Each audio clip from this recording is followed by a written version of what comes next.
American Holocaust by David E. Stannard. Chapter 6. Christopher Columbus viewed himself as a man of divine destiny in an age of apocalyptic promise. He was unequivocally sure of himself. And one thing of which he was especially certain was that the world was going to end in 150 years. He had made the calculations himself, but they were based on his careful reading of a work entitled Imago Mundi by the Catholic Cardinal and late Chancellor of the University of Paris and High Priest at the Inquisition and execution of John Hus for heresy, Pierre d'Ailly. Written in 1410, though Columbus's copy was printed in Louvain around 1480, Imago Mundi was an encyclopedia of sorts for the instruction of lay people in the fields of Christianity-infused geography and cosmology.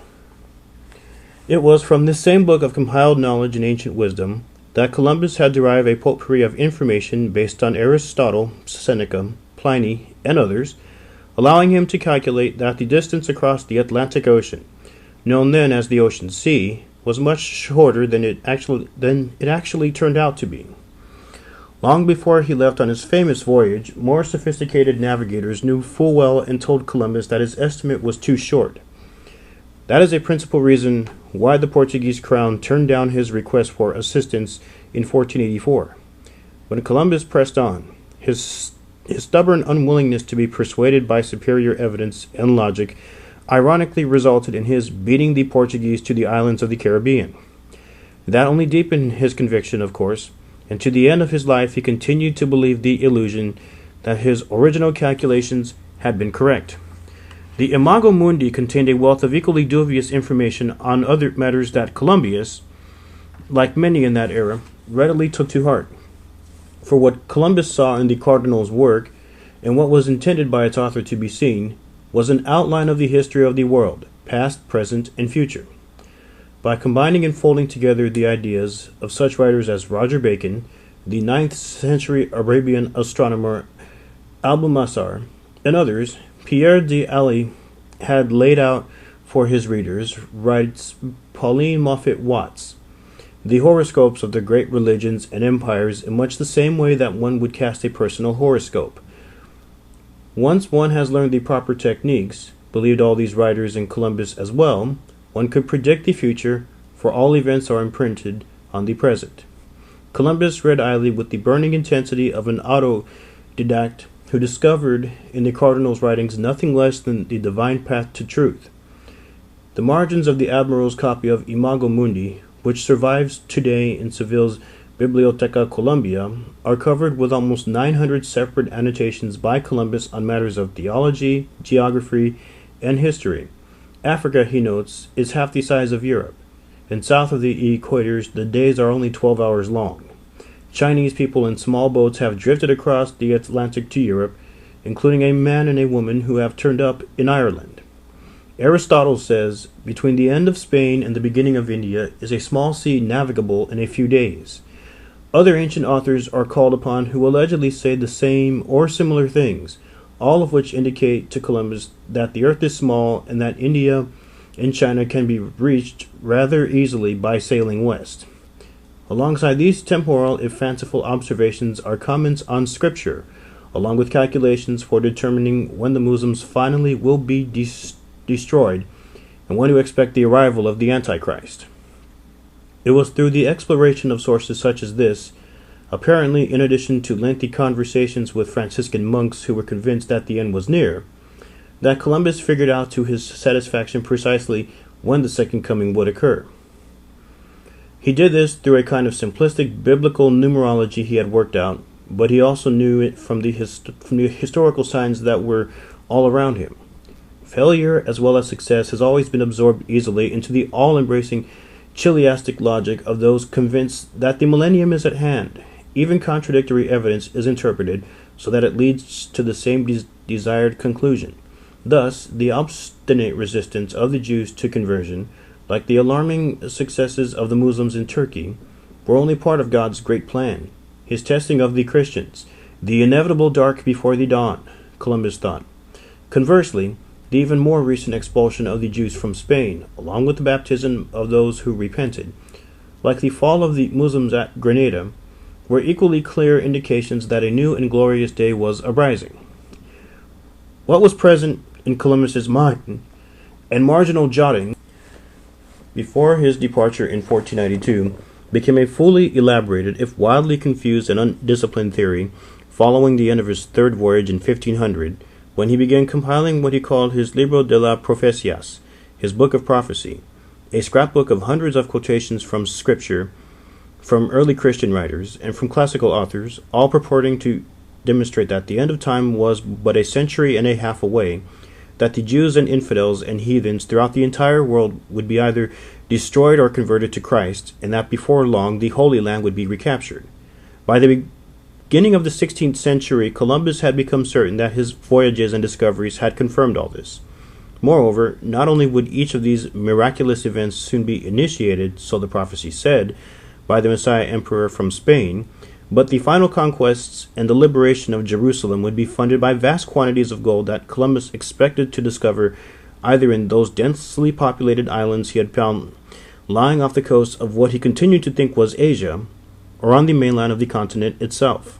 Indeed, for a time he thought he had discovered, with the Lord's guidance of course, King Solomon's mines, and it was this gold that will launch the crusade that would bring on the end of the world. Never was the popular image of the gold of the Indies more mystically spiritualized than on this occasion, writes John Letty Phelan, adding, the discovery and conquest of America, among many other things, was the last crusade. If Columbus had had his way, this would have been literally so. But Columbus had read more than Ali's Imago Mundi before embarking on his famous voyages. He had also read Plutarch and Marco Polo and several other works, including Pliny's Natural History, the earliest catalogue of the monstrous races that were said to live in distant realms, and John Manville's Travels, a largely plagiarized volume of supposed reports on the Holy Land and on the monstrous races of the East, a book that also happened to be the most popular prose work of the Middle Ages. Columbus believed in and expected to encounter in his travels representatives of the monstrous races, just as he expected to find, and never stopped searching for, the fabled terrestrial paradise. Again, Columbus was far from alone in these assumptions.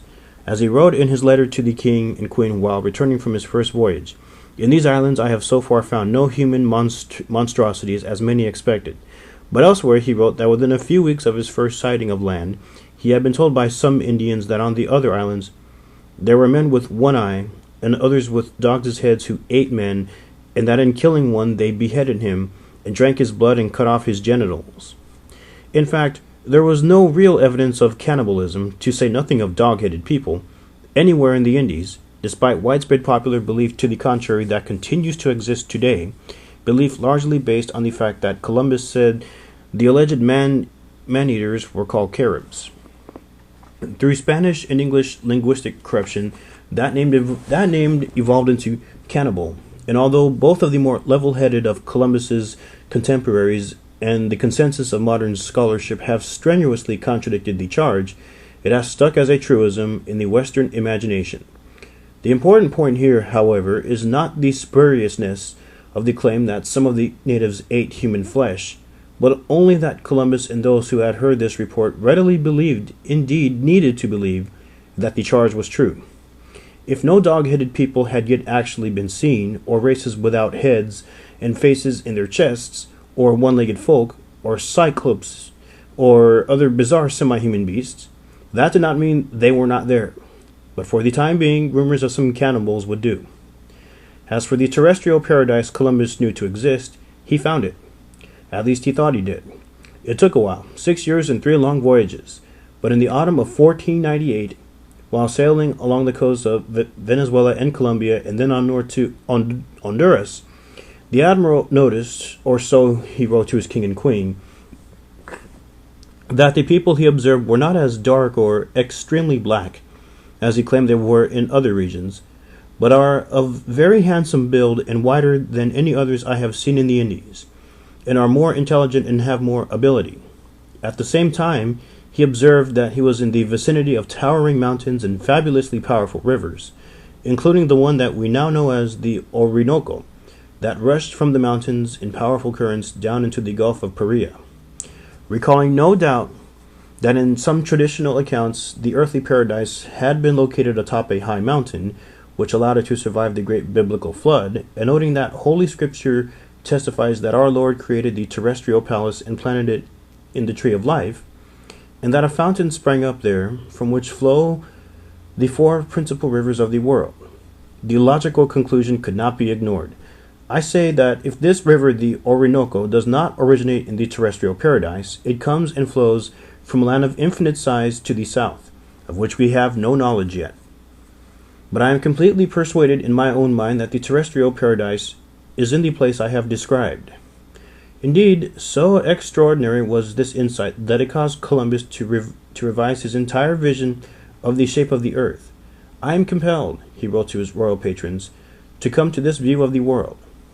I have found that it does not have the kind of sphericity described by the authorities, but that it has the shape of a pear, which is all very round, except at the stem, which is rather prominent, or that it is as if one had a very round ball on one part of something like a woman's teat were placed, this part with the stem being the uppermost and nearest to the sky. So neither Ptolemy nor the others who wrote about the world had any information about this half, for it was altogether unknown.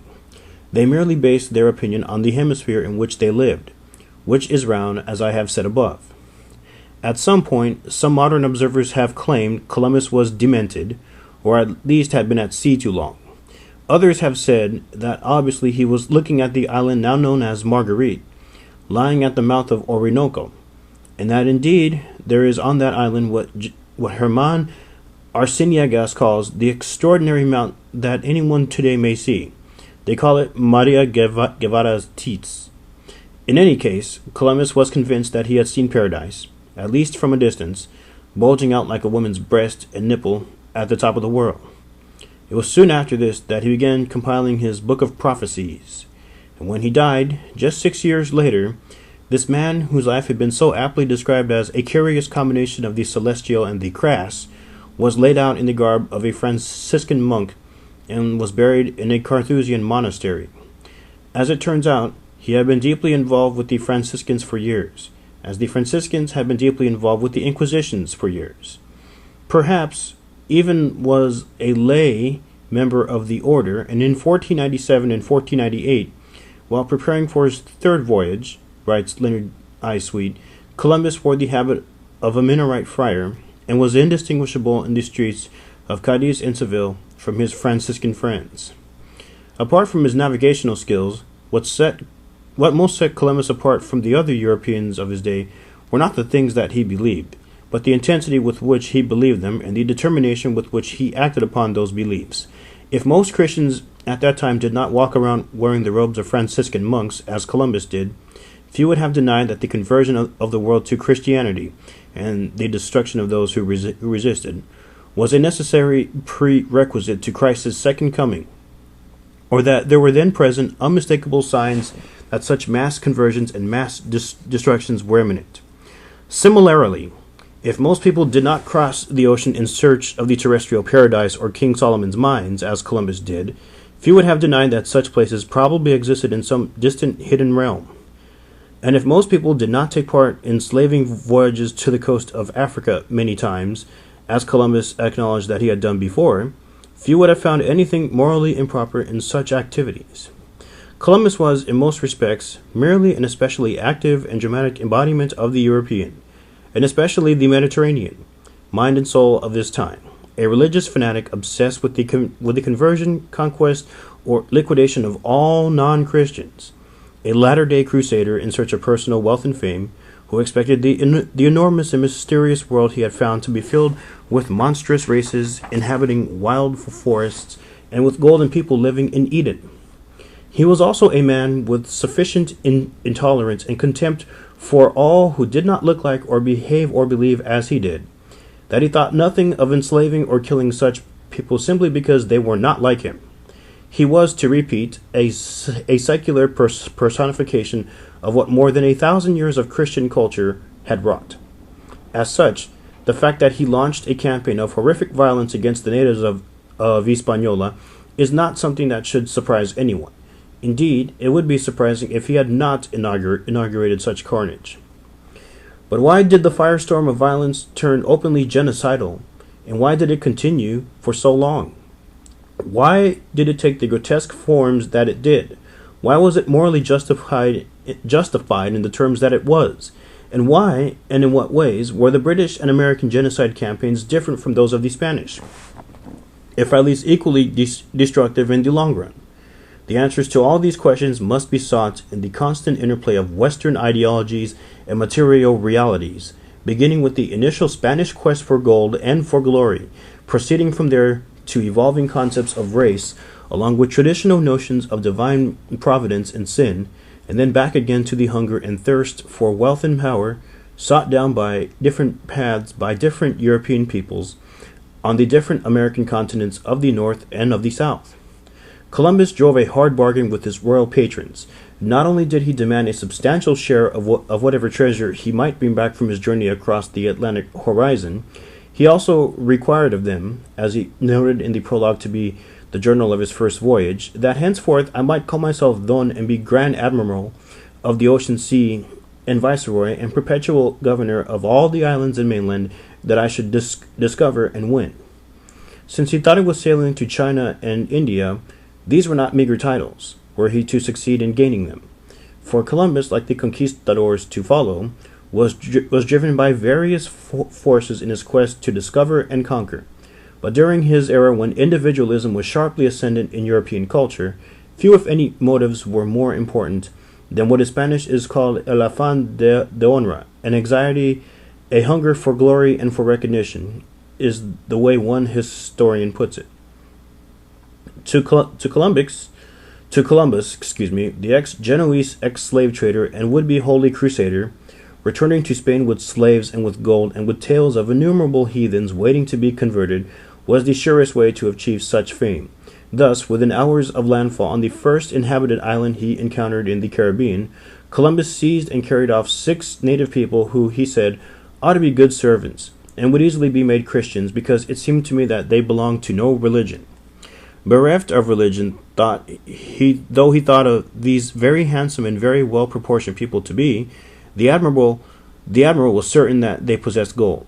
I was attentive and worked hard to know if there was any gold, he wrote during the second day of his visit, and saw that some of them wore a little piece hanging from a thing like a needle case, which they have in the nose.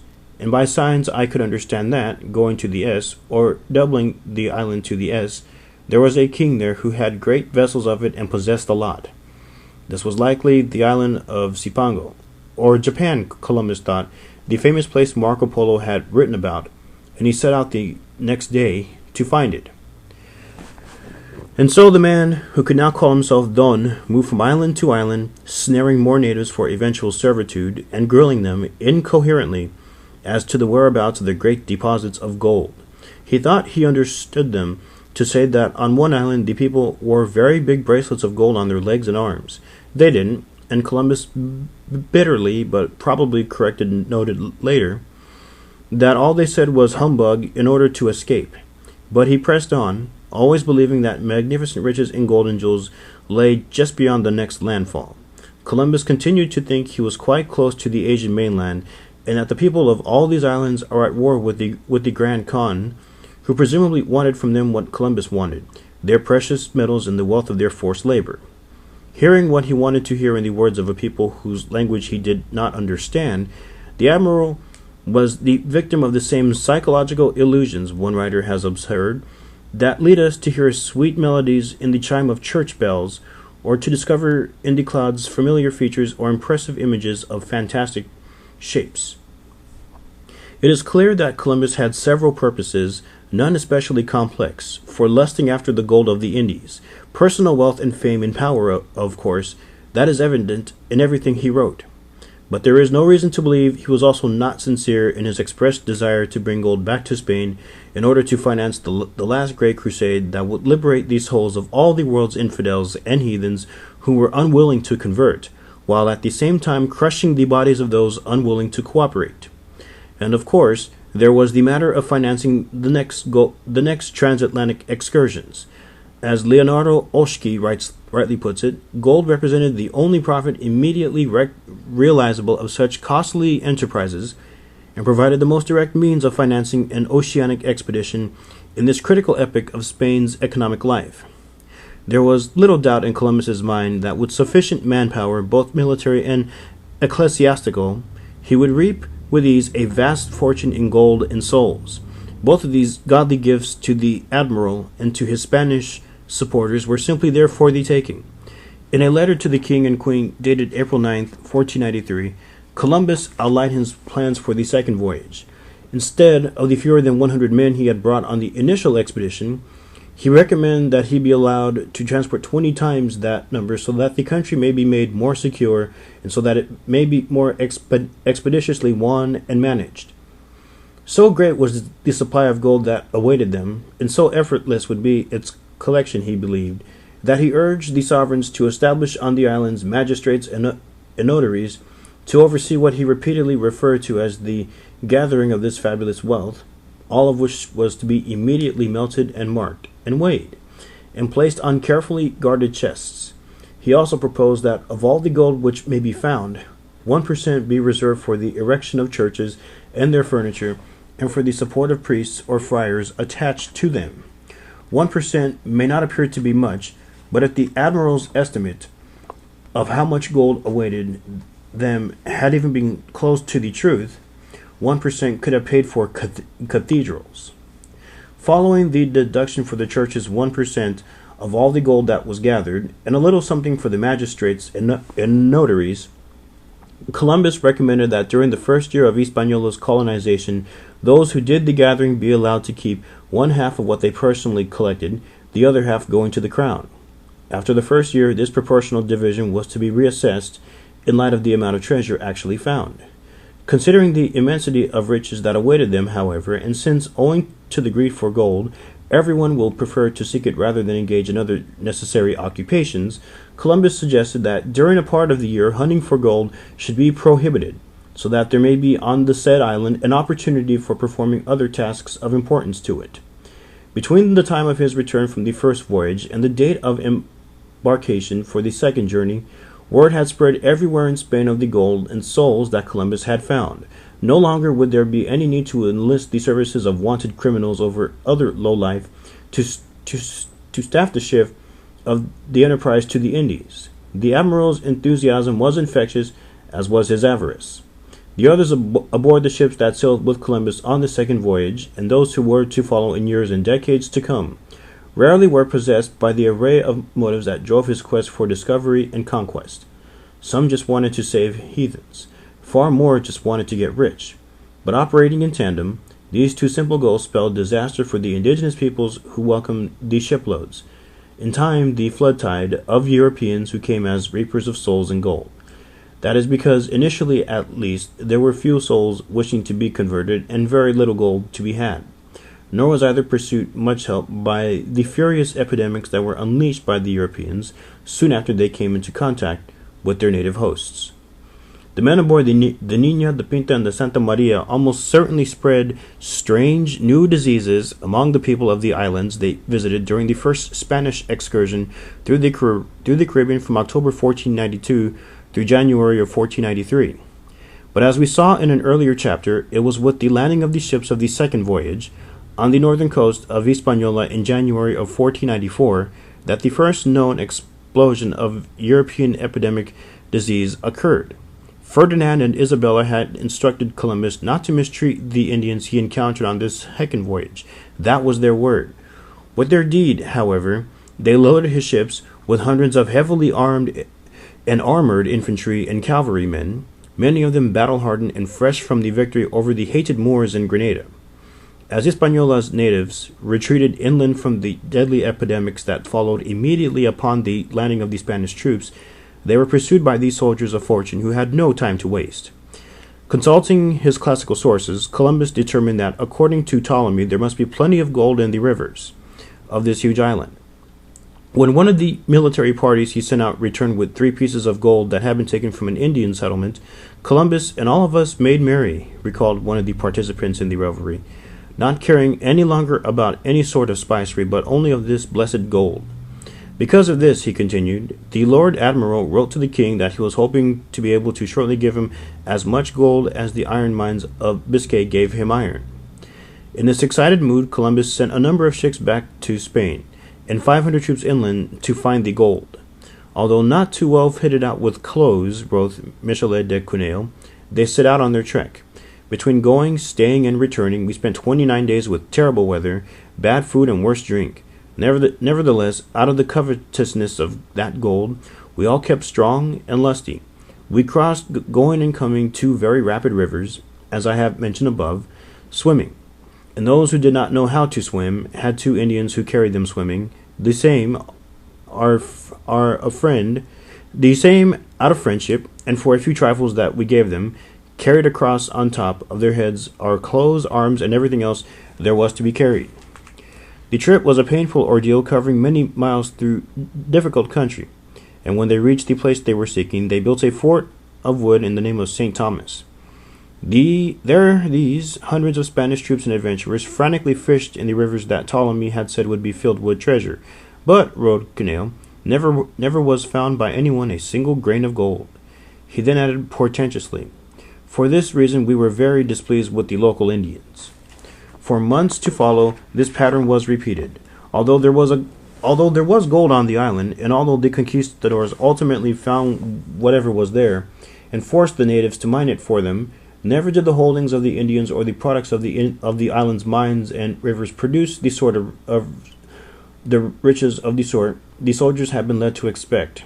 Unable to believe what was apparent, this was no King Solomon's mine. The troops convinced themselves that the Indians cared as much as the Spanish did for the precious metal, and that they were hoarding it in secret caches. To these men, whose profession was violence, only violence could be counted on to wrest from the natives what God and the Lord Admiral had promised them. When the crossbow was invented centuries earlier, the Church had decreed it to be such a terrifying weapon that it could only be used on infidels. On Hispaniola, and then on Jamaica and elsewhere in the Caribbean, it was used routinely, along with the lance and the sword and the armored and hungry dog, to terrorize and subdue those natives who somehow were surviving the lethal pathogens that the invaders carried in their blood and their breath. Within a matter of months, 50,000 Indians were dead, the proportional equivalent of 1.5 million American deaths today. Europe at this time was still excited over the mysteriousness of these newfound lands and their handsome and innocent people, but the men on the front lines of the endeavor to strip the Indies of its gold had long since overcome their sense of wonder with their greed and furious sadism. Even the most educated and cultured and high-minded among the voyagers on the second expedition wasted no time in expressing their contempt for the native people. Cuneo, for example, the Italian nobleman and apparent boyhood friend of Columbus, repeatedly referred to the natives as beasts because he could not discern that they had any religion, because they slept on mats on the ground rather than in beds, because they eat when they are hungry, and because they make love openly whenever they feel like it. This judgment comes, it would be recalled, from a man who took a fancy to a beautiful young native woman during this trip, and, when she rebuffed his advances, thrashed her with a rope, raped her, and then boasted of what he had done. Cuneo's opinion of the natives was echoed by Dr. Diego Alvarez Chanca, a physician on the voyage who later was singled out by the Crown for a special award in recognition of his humanitarianism. For various reasons, including his disapproval of the Indians' method of laying out their towns and the fact that they ate cooked iguana, which the Spanish themselves later came to regard as a delicacy, Dr. Chanca declared that the natives were barbarous and unintelligent creatures whose degradation is greater than that of any beast in the world. Cuneo and Chanca and other island visitors who recorded their thoughts for posterity probably had little influence on the lance and sword and crossbow wielding conquistadors who accompanied them, but that is only because the conquistadors did not need the encouragement of their superiors to carry out what Las Casas called their massacres and strange cruelties against the native people. Back in Europe, on the other hand, these reports were read with avidity, and before long a constant picture began to emerge. The lands of the Indies were indeed as wondrous as Columbus originally had described them. Thus Andres Bernaldez, chaplain to the Archbishop of Seville, member of the Royal Council, and Grand Inquisitor, described for his faithful readers the delightful islands of Hispaniola and Cuba, the most lovely that the eyes have seen, whose fields were such that they appeared to be the loveliest gardens in the world. The people of the islands, however, said this holy man, who had once rejoiced in the burning of Jews and Moors in living flames until they be no more, were but a brutish race, who take no pleasure in anything save eating and women. Even before his first voyage was complete, Columbus had written to Ferdinand and Isabella, promising to bring back from subsequent expeditions slaves, as many as the crown shall order, while assuring his king and queen that such Indian bondsmen will be idolaters, that is, non-Christians, which would make their trade legitimate in the supervisory of the church. In the eyes of Hispaniola's Spanish invaders, however, hardly had the second voyage completed its minimal tasks ashore when the native idolaters were turning into full-fledged beasts. To some, that helped explain why the natives were dying so quickly and in such huge numbers. But in any case, die as they might, there were millions of them who could still be enslaved, and there was work to be done. Much gold remained to be seized. It is by no means surprising, then, that in only the second printed chronicle from the New World, the first being Columbus's report to the crown on his initial voyage, the Spanish nobleman Guillermo Coma of Aragon dealt at great length and in minute detail on the allegedly very dark and grim-visaged cannibals of the Indies. They customarily castrate their infant captives and boy slaves and fatten them like capons, was but one of his numerous imaginings. And with equal vividness and equal falsity he described the great quantities of gold that awaited the adventurous, who could gather nuggets almost like a fruit from a tree. In that region, he told his readers, there are a large number of rivers and more than 24 streams, a country of such bountifulness that it is marvelous to describe and unbelievable to hear about. He continued, gold is collected by cutting away the river banks. First the water rushes in, frothing and somewhat muddy. Then it becomes clear again, and the heavy grains of gold which lie at the bottom are plainly revealed. They weigh a drachma, about 60 grains or less. There is a very lovely tale, which I should have been ashamed to relate if I had not got it from a credible witness, that a rock close to the mountain, when struck with a club, poured out a great quantity of gold, that gold splendors flashed all over with indescribable brightness. The story continues, reporting on other discoveries, such as that of a native goldsmith who supposedly crafted solid gold plates so large that no one man could lift them, and of rivers that flowed over beds that were thick with gold-bearing sand. And then Coma put all the pieces together in homage to Columbus and the King and Queen of Spain, linking the recent memorable victory over the infidel Moors in Grenada, the expulsion of the Jews from Spain, and now the exploration of the shores of the Orient, all events destined and intended for the enhancement of the religion of Christ. Thus, the Indies, the most beautiful lands on earth, filled with more wealth than anyone could imagine, but also inhabited by very dark and grim-visaged cannibals and other uncivilized brutes who hoarded and hid the gold that the Spanish needed to fulfill the prophecies of the faith, the prophecies ordering them to convert or destroy the ungodly, be they Moors, Jews, or the beastly denizens of the shores of the Orient, and to bring God's kingdom home.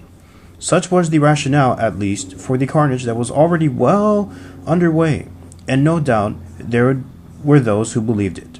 Others were less starry-eyed, such as the famed conquistador and official historian of the conquest, Gonzalo Fernandez de Oviedo y Valdez, who advised would-be adventurers to mouth all the right words when applying for passage to the Indies, but who added that he knew as well as they that the truth is just the opposite. You are going solely because you want to have a larger fortune than your father and your neighbors.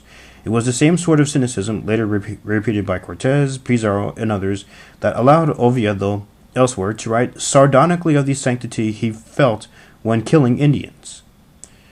Who can deny that the use of gunpowder against pagans is the burning of incense to our Lord? This is not to say that belief in the earthly paradise and its golden race of people disappeared. After all, Columbus sincerely continued to look for it. and thought he had found it when he encountered, as we saw earlier, people whiter than any others I have seen in the Indies, and who, not incidentally, were more intelligent and have more ability. But as time wore on, the dominant European image of the New World's indigenous peoples was one that fit well with other very ancient Old World traditions. Columbus's story of men with one eye, and others with dogs' noses, who ate men after decapitating them, castrating them, and finally drinking their blood, soon became an article of faith among many Europeans. Moreover, elsewhere in the Caribbean, it was said, there existed islands inhabited only by Amazons and others with people whose skin color was blue and whose heads were square. And everywhere, whatever their physical appearance, the sins of the natives were the same: lust, gluttony, carnality, and all the other untamed and unchristian pleasures of the flesh that long had been the distinguishing characteristics of wild men and the monstrous beastly races. Some of this had been heard before, of course, during the long centuries of holy war with the Muslims and the equally holy persecution of the Jews. But in associating the Indians with wild men and the monstrous races described in the works of Pliny and John Mandeville, something new was being added: the question of race, the question of the native people's very humanity. For while those like Signor Coma of Aragon were drawing a parallel between darkness of flesh and commitment to cannibalism, while Columbus and others were expounding on an opposite relationship, but one with identical consequences, involving light-skinned intelligence and closeness to God, still more Spaniards were locating evidence for the Indians' alleged inferiority within their very biology, in what was said to be the size and thickness of their skulls, writes J.H. Eliot, which indicated a deformation in that part of the body which proved an index of a man's rational powers, and which could be used to support the increasingly popular idea that the Indians were made by God to be the natural slaves of the Spanish, and indeed of all Europeans. In the preceding chapter, we noted that race is an ancient Western concept, and that skin color has long been one of the many characteristics with which it has been associated. It is significant, writes David Bryan Davis, for example, that during the 13th century slave trade, Sicilian officials qualified the general designation for Moor or Saracen with the Latin terms for white, sallow, and black. Adds Elena Lari, also writing of the 13th century, only with great difficulty, after he had already been sold as a Muslim slave, did a very black man with thick features prove to the authorities that he was in fact a good Catholic. For most of the duration of this idea's existence, however, race was not seen as an immutable phenomenon.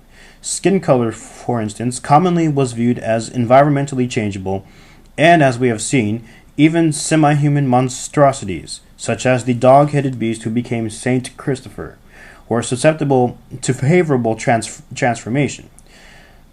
Such permutability of human essence was thoroughly compatible during Christianity's reign in Europe with the Church's fervent crusade to bring all the world's people under its heavenly wing.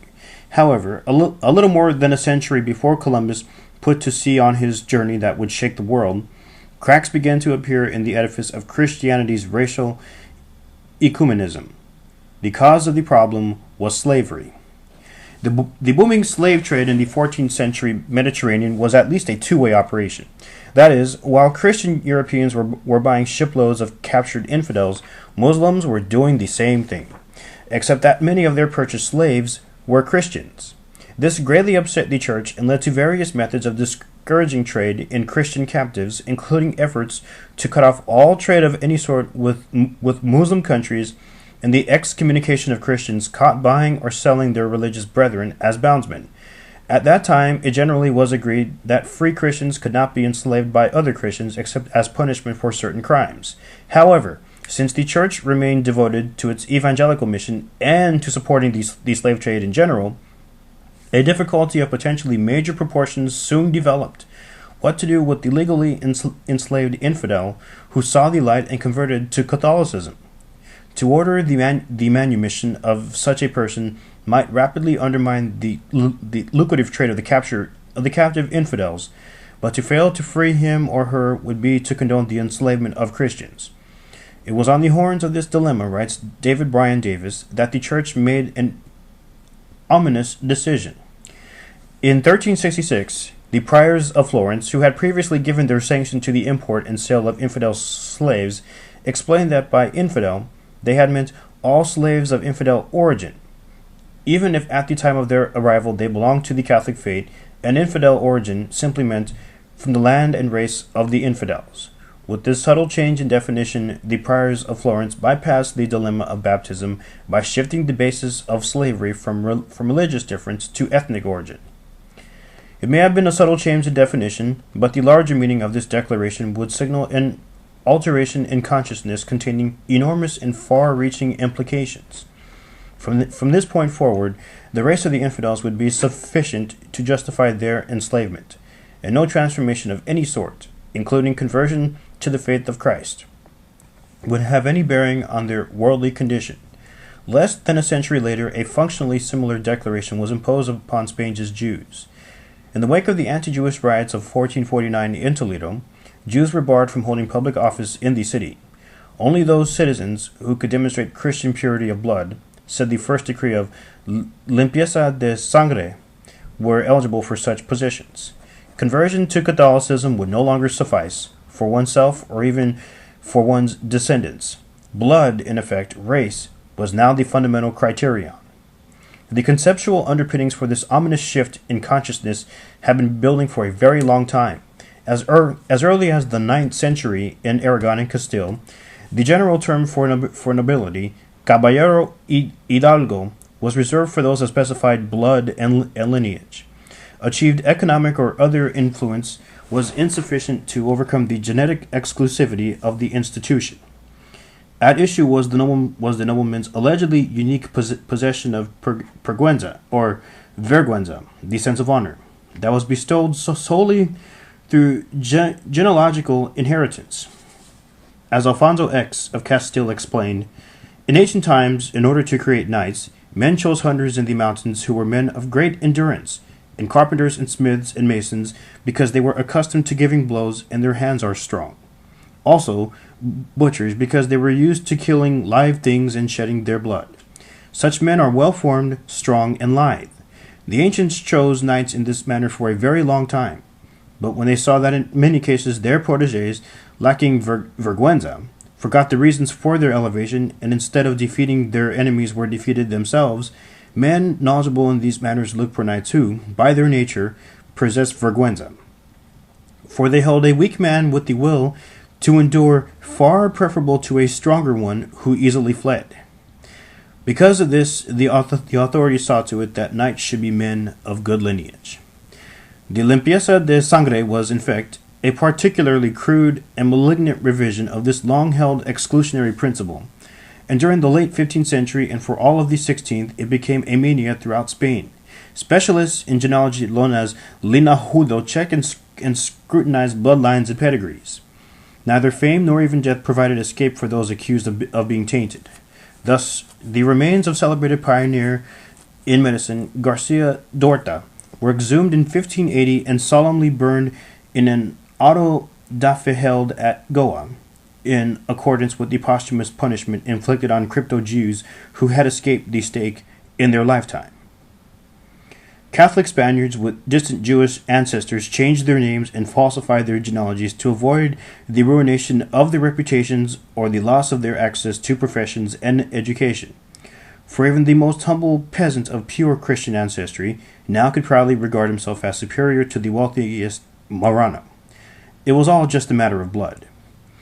Historically, then, it was within this evolving context of ethnic and racial discrimination that there emerged in Europe the idea that the people of the Indies might be a separate, distinct, and naturally subordinate race. By 1520, the popular Swiss physician and philosopher Paracelsus, whose eventual burial place became a Catholic shrine, was arguing that Africans, Indians, and other non-Christian peoples of color were not even descended from Adam and Eve, but from separate and inferior progenitors.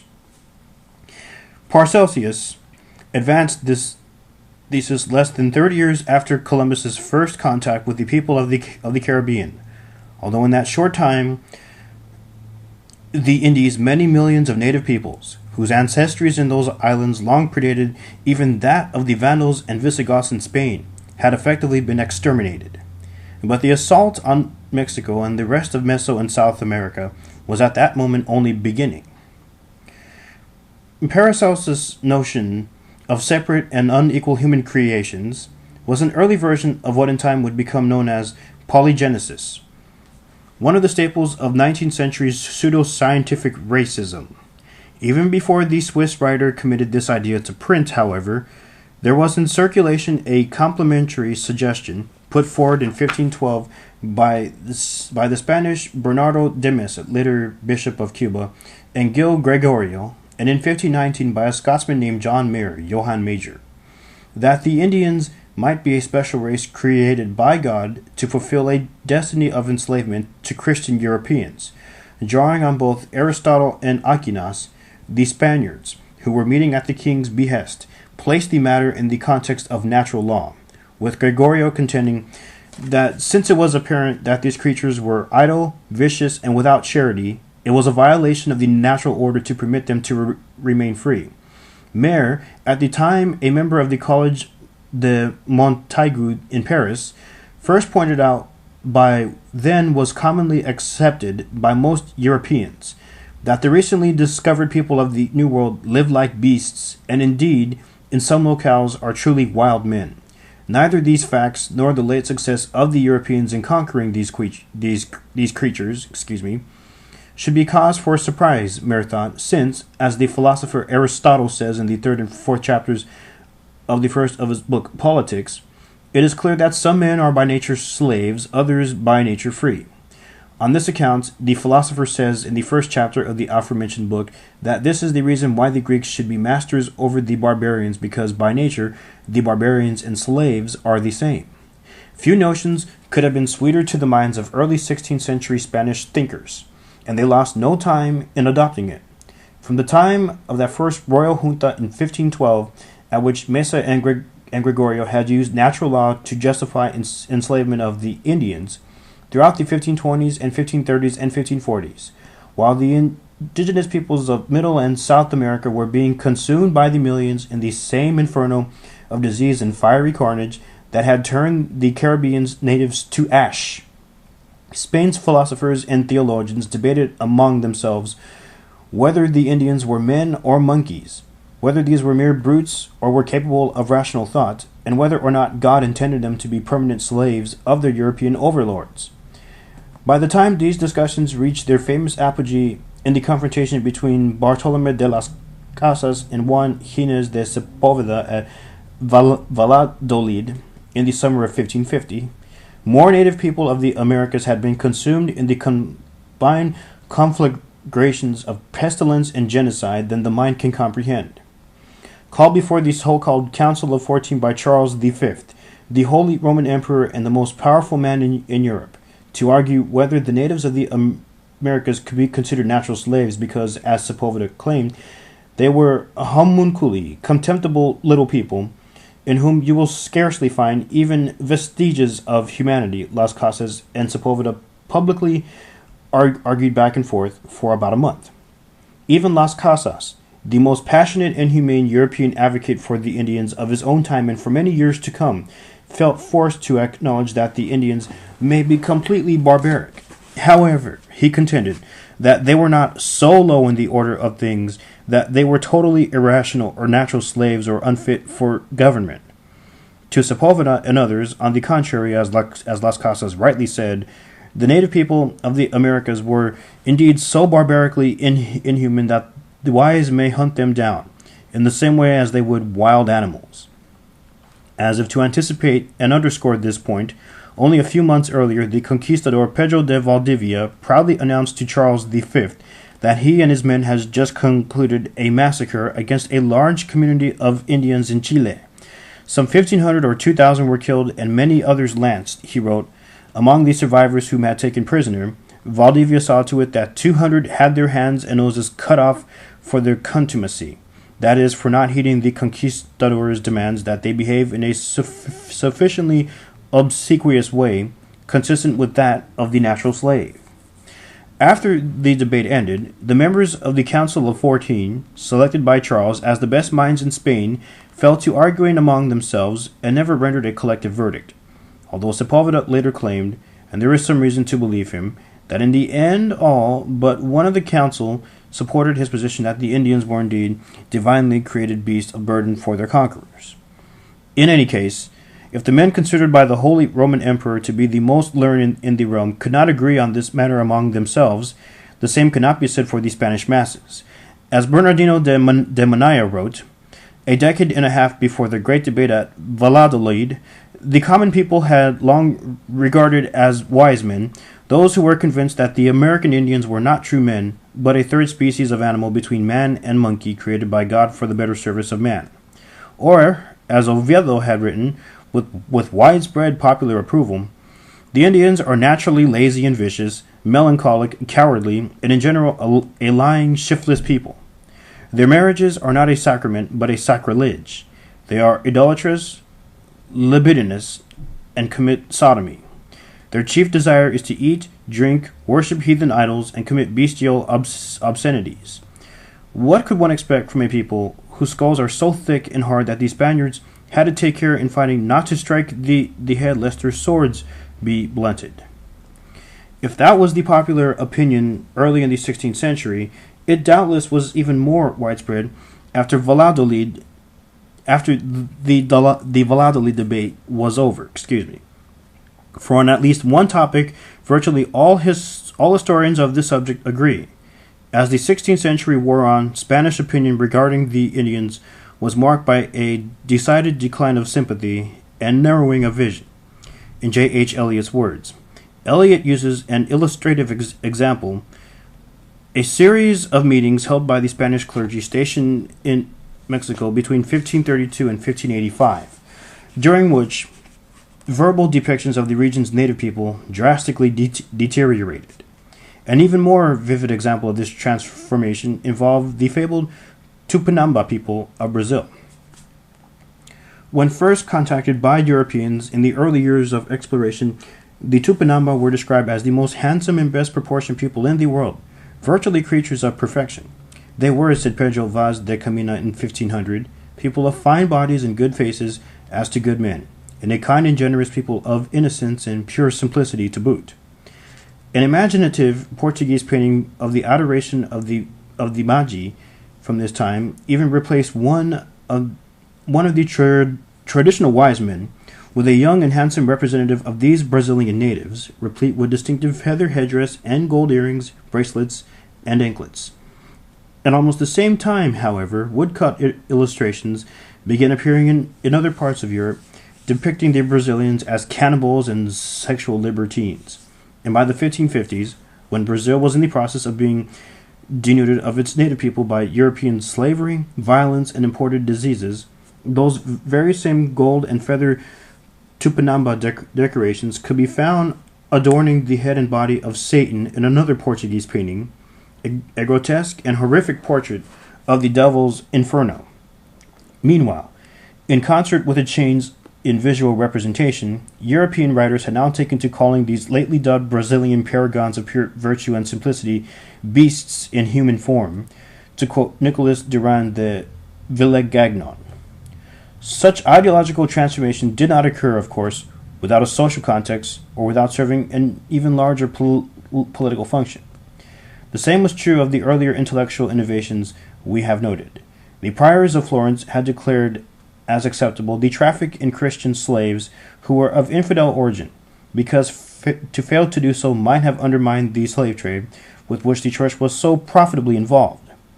And the limpieza de sangre, although initially inspired by religious hatred, soon became a valuable weapon of class struggle with which low-born Spanish Catholics could push their way into positions of authority that might otherwise be held by high-born persons of Jewish ancestry.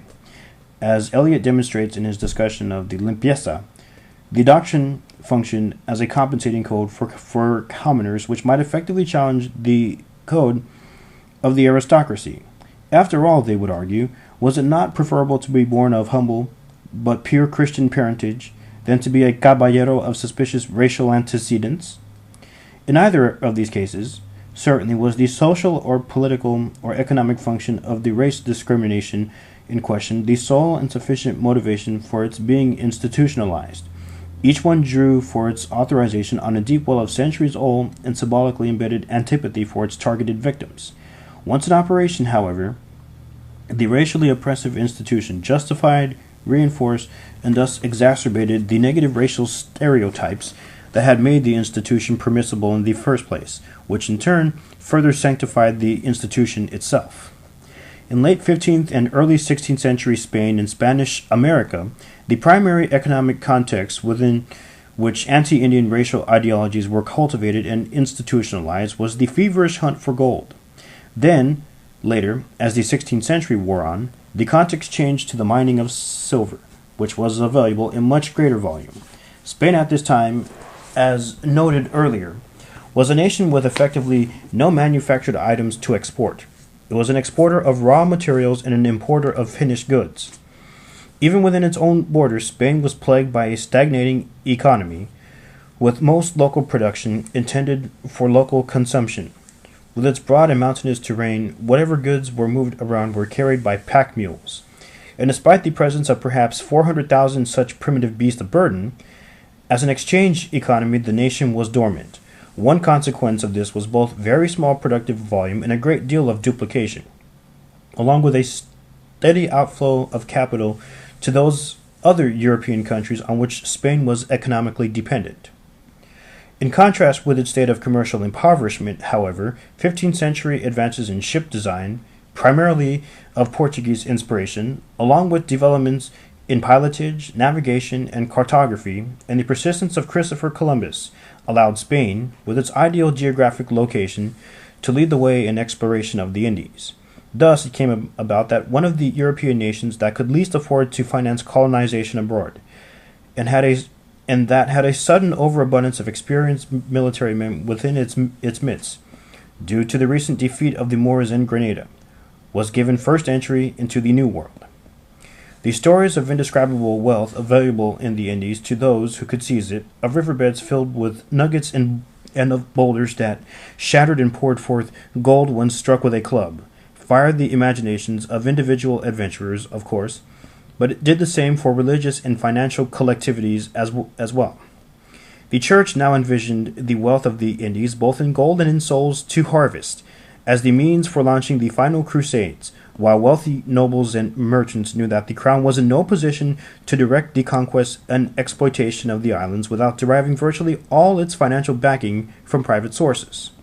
For about a dozen years, from the launching of Columbus's second voyage in 1493 to the eve of the conquests in Cuba, Jamaica, and Puerto Rico after 1506, the capital behind the provisioning of ships and stores and mercenary soldiers was raised by merchant and noble partnerships within Spain.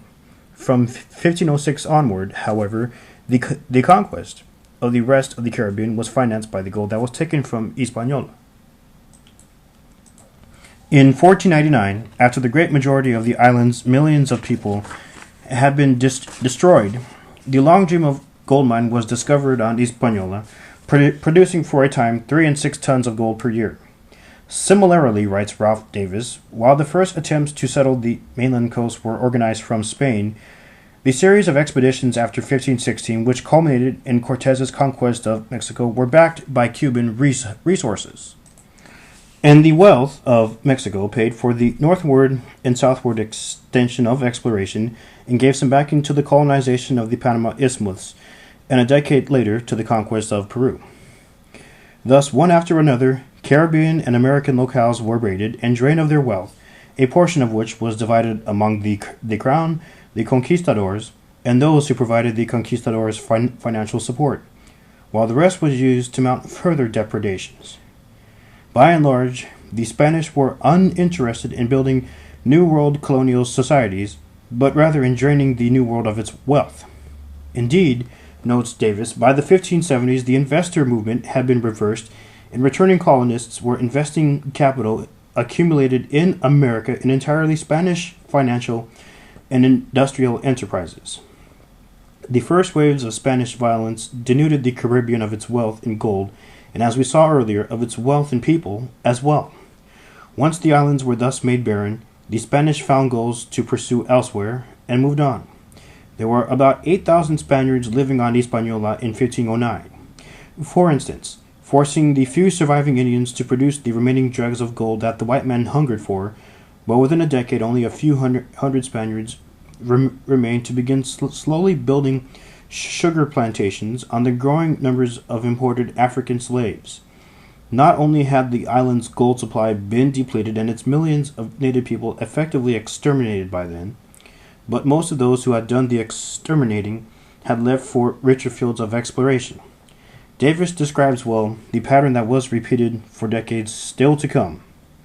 Many of the early conquerors shared in the gold finds, from the small ones in the islands to the hoard in the treasure house of Atahualpa that astounded Pizarro's followers in 1533.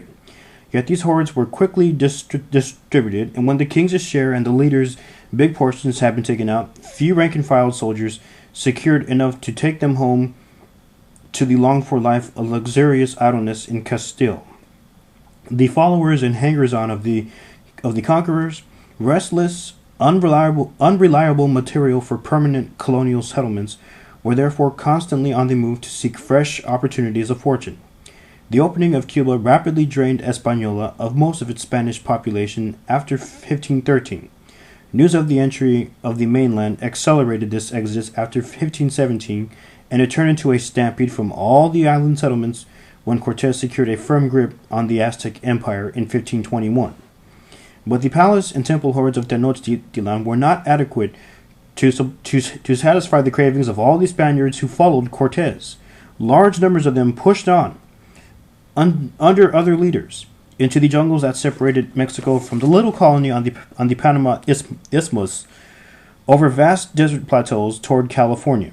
South to Colombia, where gold mines were found by Quesada in 1537, and above all after 1532, to the New Bonanza in Peru. Every township established by the Spaniards in Mexico, with the exception of Mexico City and perhaps Veracruz, lost most of its Spanish population within a few years of its foundation. During these years, and especially after the Incas' fabulous silver mountain of Potosi was discovered by the Spanish and converted, through the importation of forced Indian mine labor, into the most populous city in the entire Spanish Empire, vast sums of wealth flowed back to Spain from the Americas. At the beginning of the 16th century, between 1503 and 1505, Spain imported 445,266 ducats worth of treasure from the New World. By 1536 to 1540, that amount had increased more than tenfold to 4,725,470 ducats. By 1571 through 1575, it had more than tripled again to 14,287,931 ducats. And by the end of the century, between 1596 and 1600, it had almost tripled again to 41,314,201 ducats, nearly 100 times what it had been a century earlier. But as quickly as those riches flowed back to Spain, they also flowed out of Spain's primitive and dependent economy into the pockets of the country's European creditors.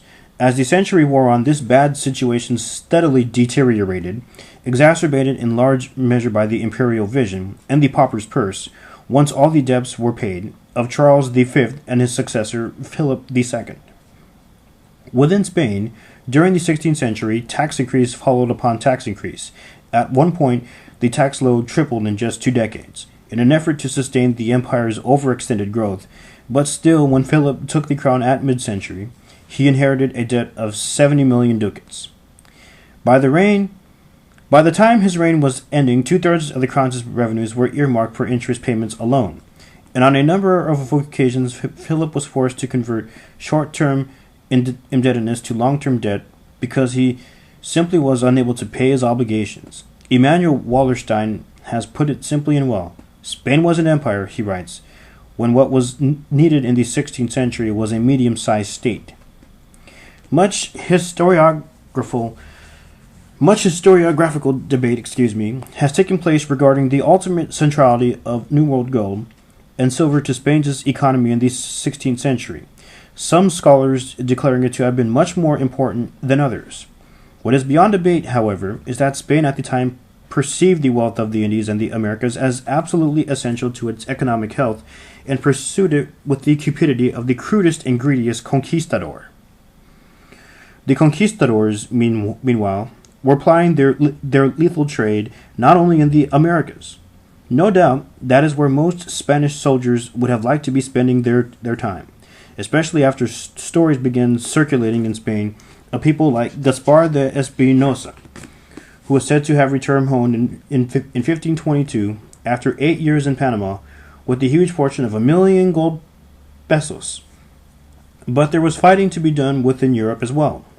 Indeed, during most of the 16th century, the Old World was awash in what military historian Robert L. O'Connell calls a harvest of blood, as European killed European with an extraordinary unleashing of passion. And, of course, Spain was in the thick of it. In 1568, to cite but one example among many, Philip ordered the Duke of Alva, probably the finest soldier of his day, says O'Connell, and certainly the cruelest, to the Netherlands, where Philip was using the Inquisition to root out and persecute Protestants. The Duke promptly passed a sentence upon the entire population of the Netherlands. He would have utter submission or genocide, O'Connell writes, and the veterans of Spain stood ready to enforce his will. Massacre followed upon massacre, on one occasion leading to the mass drowning of 6,000 to 7,000 Netherlanders, a disaster which the burghers of Emden first realized when several thousand brown-brimmed Dutch hats floated by. As with most of his other debts, Philip did not pay his soldiers on time, if at all, which created ruptures in discipline and converted the Spanish troops into angry marauders who compensated themselves with whatever they could take. As O'Connell notes, gradually it came to be understood that should the Spanish succeed in taking a town, the population and its possessions would constitute, in essence, the rewards. So it was that, as the Netherlands revolt dragged on, predatory behavior reinforced by economic self-interest came to assume a very pure form. Thus, in addition to plunder, not only did the slaughter of adult males and ritual rape of females increasingly become routine, but more other esoteric acts began to crop up. Repeatedly, according to John Motley, Spanish troops took to drinking the blood of their victims. If this was the sort of thing that became routine within Europe, as a consequence of predatory behavior enforced by economic self-interest on the part of the Spanish troops, little than other unremitting genocide could be expected from those very same troops when they were loosed upon native peoples in the Caribbean and Meso and South America, perhaps considered by the soldiers, as by most of their priestly and secular betters, to be racially inferior, unchristian, carnal beasts, or at best, in Bernardino de Menaya's words quoted earlier, a third species of animal between man and monkey that was created by God specifically to provide slave labor for Christian caballeros and their designated representatives. Indeed, ferocious and savage though Spanish violence in Europe was during the 16th century, European contemporaries of the conquistadors well recognized that by serving as an outlet for the energies of the unruly, in J. H. Eliot's words, the New World saved Europe, in Spain itself, from even worse carnage. It is an established fact, the 16th century Frenchman Henry de la Popelnier wrote with dry understatement, that if the Spaniard had not sent to the Indies, discovered by Columbus, all the rogues in his realm, and especially those who refused to return to their ordinary employment after the wars of Grenada against the Moors, these would have stirred up the country or given rise to certain novelties in Spain. To the frontline Spanish troops, then, once they had conquered and stolen from the Indians all the treasure the natives had accumulated for themselves, the remaining indigenous population represented only an immense and bestial labor force to be used by the Christians to pry gold and silver from the earth. Moreover, so enormous was the native population, at least during the early years of each successive stage in the overall conquest, that the terrorism of torture, mutilation, and mass murder was the simplest means for motivating the Indians to work. And for the same reason, the seemingly endless supply of otherwise superfluous population, the cheapest way of maximizing their profits was for the conquistadors to work their Indian slaves until they dropped. Replacing the dead with new captives, who themselves could be worked to death, was far cheaper than feeding and caring for a long-term resident slave population. To be sure, there were those who protested this monstrous treatment of the native people. Las Casas was the most outspoken, the most vigorous, and one of the most famous, although he was not alone in his efforts. However, He and his supporters were far from a majority, even within the religious fellowship. Here, for example, is what the pious Dominican Tomas Ortiz wrote to the Council of the Indies early in the 16th century regarding the New World's peoples. On the mainland they eat human flesh. They are more given to sodomy than any other nation. There is no justice among them. They go naked. They have no respect either for love or for virginity. They are stupid and silly. They have no respect for truth, save when it is to their advantage. They are unstable. They have no knowledge of what foresight means. They are ungrateful and changeable. They are brutal. They delight in exaggerating their defects. There is no obedience among them or deference on the part of the young for the old, nor of the son for the father. They are incapable of learning. Punishments have no effect on them. They eat fleas, spiders, and worms raw whenever they find them. They exercise none of the human arts or industries. When taught the mysteries of our religion, they say that these things may suit Castilians but not them, and they do not wish to change their customs. I may therefore affirm that God has never created a race more full of vice and composed without the least mixture of kindness or culture.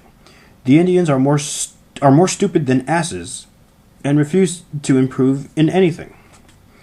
The only thing demonstrably true in this litany of Christian hate was that the Indians were understandably reluctant to give up the faiths of their forefathers and adopt the foreign religious beliefs of the people who had come to kill and torture and enslave them. In addition, many of those who appeared to have undergone conversion turned out to be backsliders or false conversions in the first place. The Spanish, of course, had a tried and true answer to problems of this sort, the Inquisition. So they instituted among the natives inquisitorial proceedings to locate and punish those Indians who had given false witness or who had returned to idolatry after claiming to have seen the light. Thus, the friars joined the conquistadors in burning Indians at the stake. If the assertions of Ortiz and others regarding the habits of the Indians were fabrications, they were not fabrications without design.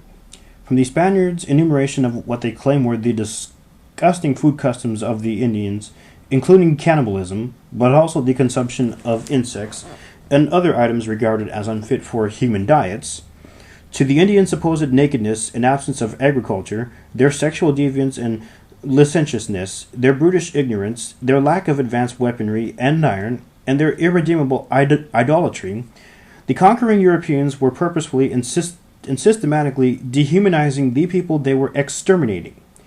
For the specific categories of behavior chosen for these accusations were openly derived from traditional Christian and earlier Roman and Greek ideas regarding the characteristics of fundamentally evil and non-rational creatures, from Hesiod's Bronze Race to the medieval's era's wild men and witches. Thus, time and again, the enslavement and terroristic mass slaughter of Indians by the Spaniards was justified by pointing to the natives' supposed ignorance or their allegedly despicable and animalistic behavior, as, for example, when Balboa's troops murdered hundreds of native people in one locale, hacking them to death and feeding them to the dogs, because Balboa claimed that some of their chiefs were addicted to the nefarious and dirty sin of sodomy. All this, of course, from the miraculous discovery of the Indies to the destruction of the heathenish Incas, was part of God's master plan. Indeed, the very priest who had persuaded Las Casas to become a friar, Father Domingo de Betanzos, had widely and influentially proclaimed a prophecy during the early years of the conquest that Indians were beasts and that God had condemned the whole race to perish for the horrible sins that they had committed in their paganism. Although Betanzos eventually repudiated the prophecy just before dying while on a pilgrimage to the Holy Land, several decades after pronouncing it, and apparently under pressure from some of his gentler Dominican brothers, by then it was commonly accepted truth by those of both high and low station within the sacred as well as the secular communities. In fact, no sooner was Betanzos dead than his repudiated prophecy quickly was edited, revised, and recirculated by the Dominican chronicler Davila Padilla. Some explanation, after all, had to be given for the apparent ease with which the Indians went to their graves, whether from the storms of European epidemic disease, from which, said one Spaniard, the Indians died in heaps, like bedbugs, or from the blades of Spanish rapiers. Since to the minds of the Europeans at that time, such extraordinary events did not occur except by divine intent, what could God's purpose be in permitting or directing the mass destruction of the native peoples? The Spanish friars were divided on this question. Some of them argued, in line with Fathers Betanzos and Ortiz, that the Indians had such a terrible history of ungodliness, and especially of indulgence in sins of the flesh, that God was punishing them by exterminating them, and the Spanish were merely the means in carrying out his holy will. As noted above, such ideas were rooted not only in early Christian thoughts, but in Western classical tradition as well.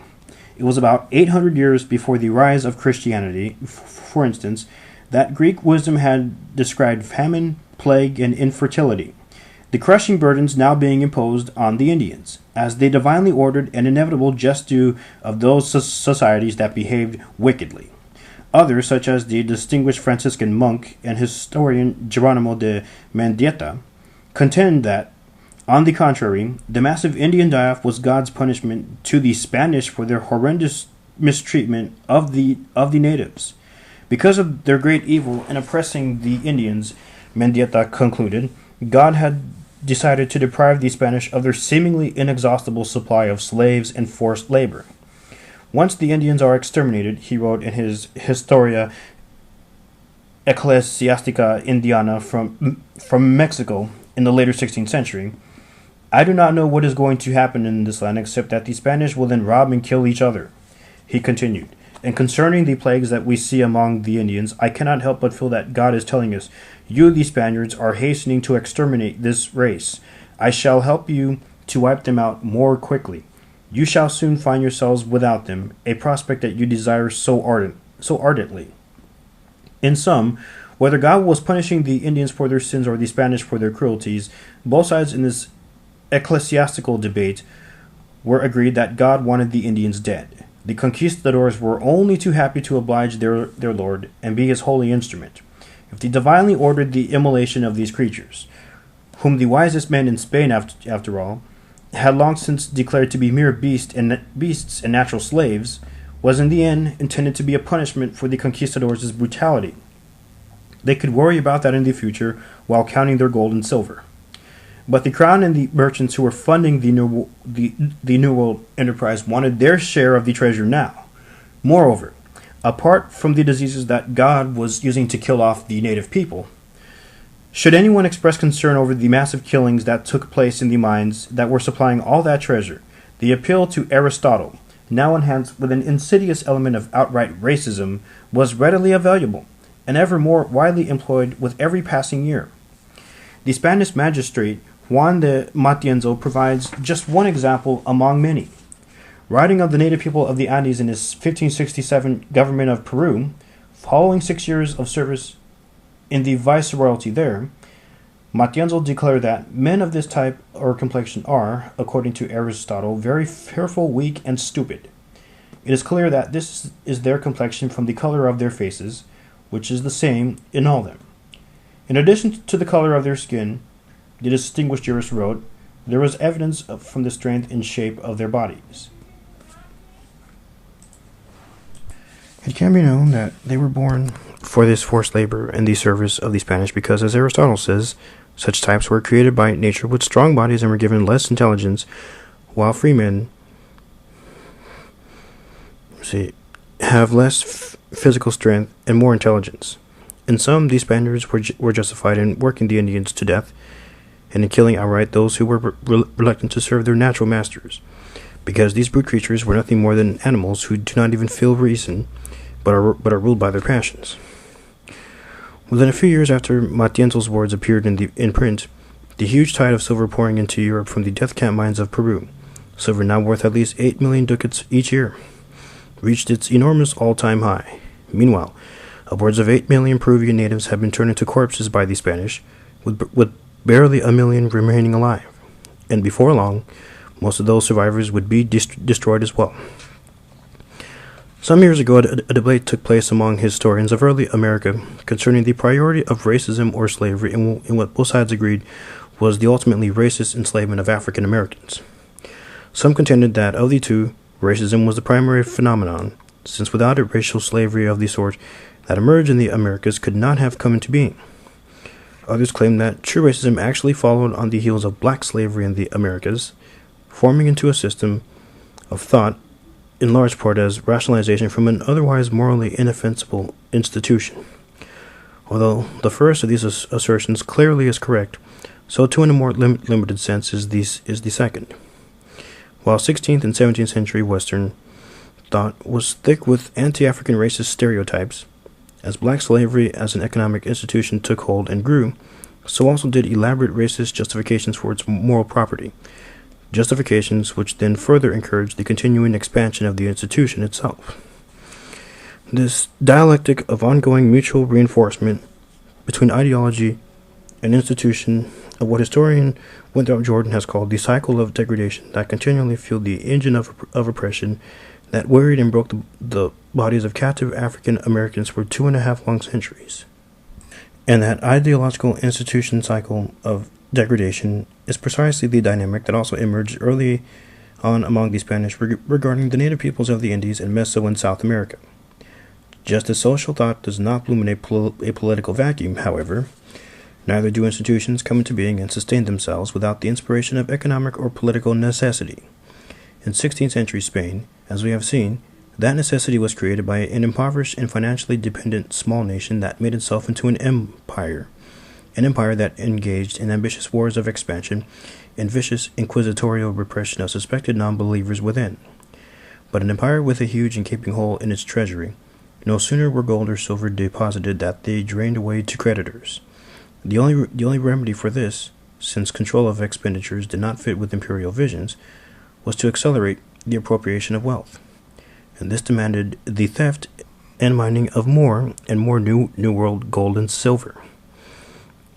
The Spanish possessed neither the manpower nor the inclination for mining America's vast store of precious metals themselves.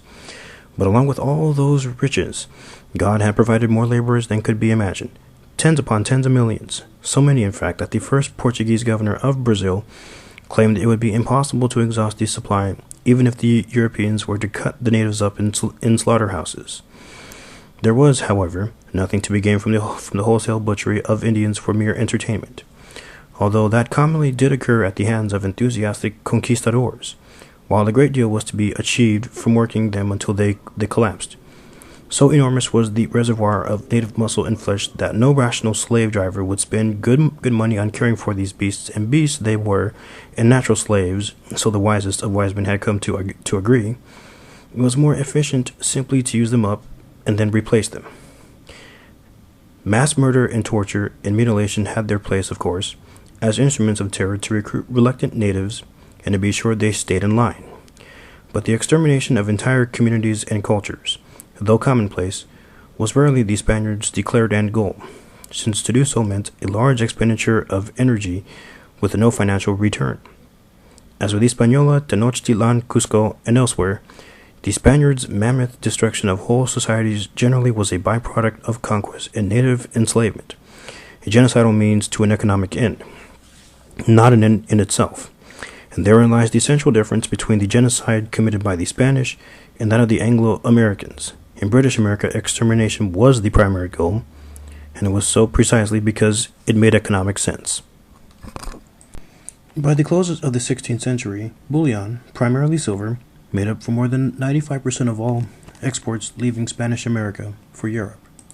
Nearly that same percentage of the indigenous population had been destroyed in the process of seizing those riches. In its insatiable hunger, Spain was devouring all that was of most value in its conquered New World territories, the fabulous wealth in people, culture, and precious metals that had so excited the European imagination in the heady era that immediately followed Columbus's return from his first voyage. The number of indigenous people in the Caribbean and Meso and South America in 1492 probably had been at least equal to that of all of Europe, including Russia, at the time. Not much more than a century later was it barely equal to that of England. Entire rich and elaborate and ancient cultures had been erased from the face of the earth. And by 1650, the amount of silver coming out of the Americas was down to far less than half of what it was only 50 years earlier, while gold output had fallen below 10% of what it had been. For a century and more of Spanish presence in the Americas had been the equivalent of a horde of ravenous locusts, leaving little but barrenness behind them. And still, so many years of such incredible plunder, Spain itself remained in an economic disaster. The treasure it had imported from the Indies, Mexico, and Peru only paid brief visits to the Iberian Peninsula before ending up in the coffers of Spain's northerly European creditors. In retrospect, the foundations thus were laid for the underdevelopment of Latin America as a third world region. The pattern was the same in other places. Wherever the path of Western conquest led, if there were vast available natural and human resources that could easily be taken and used, they were. But the end result was at best short-term economic growth in the area of colonization as opposed to long-term economic development. The story of British conquest and colonization in North America is, in economic terms, almost precisely the opposite of Spain's experience to the south. In the north, without a cornucopia of treasure to devour and people to exploit, the English were forced to engage in endeavors that led to long-term development rather than short-term growth, particularly in New England. Far fewer native people greeted the British explorers and colonists than had welcomed the Spanish, in part because the population of the continent of north of Mexico had always been smaller and less densely settled, and in part because by the time the British colonists arrived, European diseases had more time to spread and destroy large numbers of Indians in Virginia, New England, and beyond. And these regions also contained nothing even remotely comparable to the exportable mineral wealth the Spanish had found in the areas they invaded. The most the northern climes had to offer in this regard was fish. To be sure, in the 16th and 17th centuries, the English imported huge amounts of cod from America's North Atlantic waters, and later tobacco and furs were brought in. But fish, tobacco, and furs were not the same as gold or silver. Nevertheless, despite the very dissimilar economic and native demographic situations they found, the British wasted little time in exterminating the indigenous people. The English, and later the Americans, in fact, destroyed at least as high a percentage of Indians they encountered as earlier had the Spanish, probably higher. It was only their means and motivation that contrasted with those of the conquistadors. To understand both the savagery of the Anglo-American genocide against the North American natives and the characteristics that made it different from the earlier Spanish genocide requires a brief glance at the political economy of Britain when its first New World explorations and settlements were being launched, then a look at Anglo-American religious and racial attitudes, and finally a return to the economic realities not of England, but of the colonies themselves. While Spain in the 16th century was overextending its primitive economy with expensive imperial adventures, thereby driving itself to financial ruin, England was developing into one of what Emanuel Wallerstein had called the strong core states of Northwest Europe, that in time would become the economic heartland of the European world economy. Unlike Spain, England during this time had a strong export trade in manufactured goods, and although it ran a net deficit in its economic relationship with France, this was more than made up for by a favorable balance of trade elsewhere. It was a time of relative political stability and low taxation, including no personal taxes at all. One historian has made clear the contrast between the late 16th century Spain and England with a single telling statistic. While in Spain, Philip II may have absorbed 10% of Castile's national income to pay for his wars in the 1580s and 1590s, Ralph Davis writes, it is doubtful whether in the same years Elizabeth I, at her wits' end to meet war expenses, took more than 3% of the national income for them. For better or worse, and it was both, England's population was growing rapidly at this time as well. From approximately 2.5 million at the time of Columbus's birth in the mid-1400s, it had doubled to about 5 million by 1620, when the first prominent British colony was being founded in New England. Although the overall economy was comparatively healthy, the nation contained large masses of desperately poor and potentially dangerous people.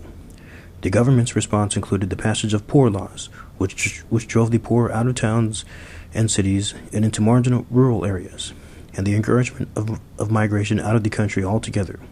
Private individuals, like the famous advocate of exploration Richard Hakluyt, join in the call to settle England's poor and criminal classes outside the realm where their conditions and habits might find hope of amendment.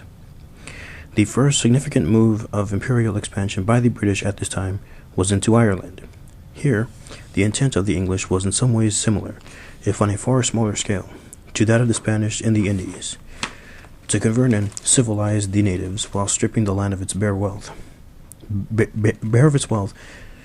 In the case of Ireland, that wealth was not in gold or silver, but in timber, and in just 1 century the English despoliation reduced the amount of Ireland's rich timberland from an area covering about 12% of its territory to practically zero.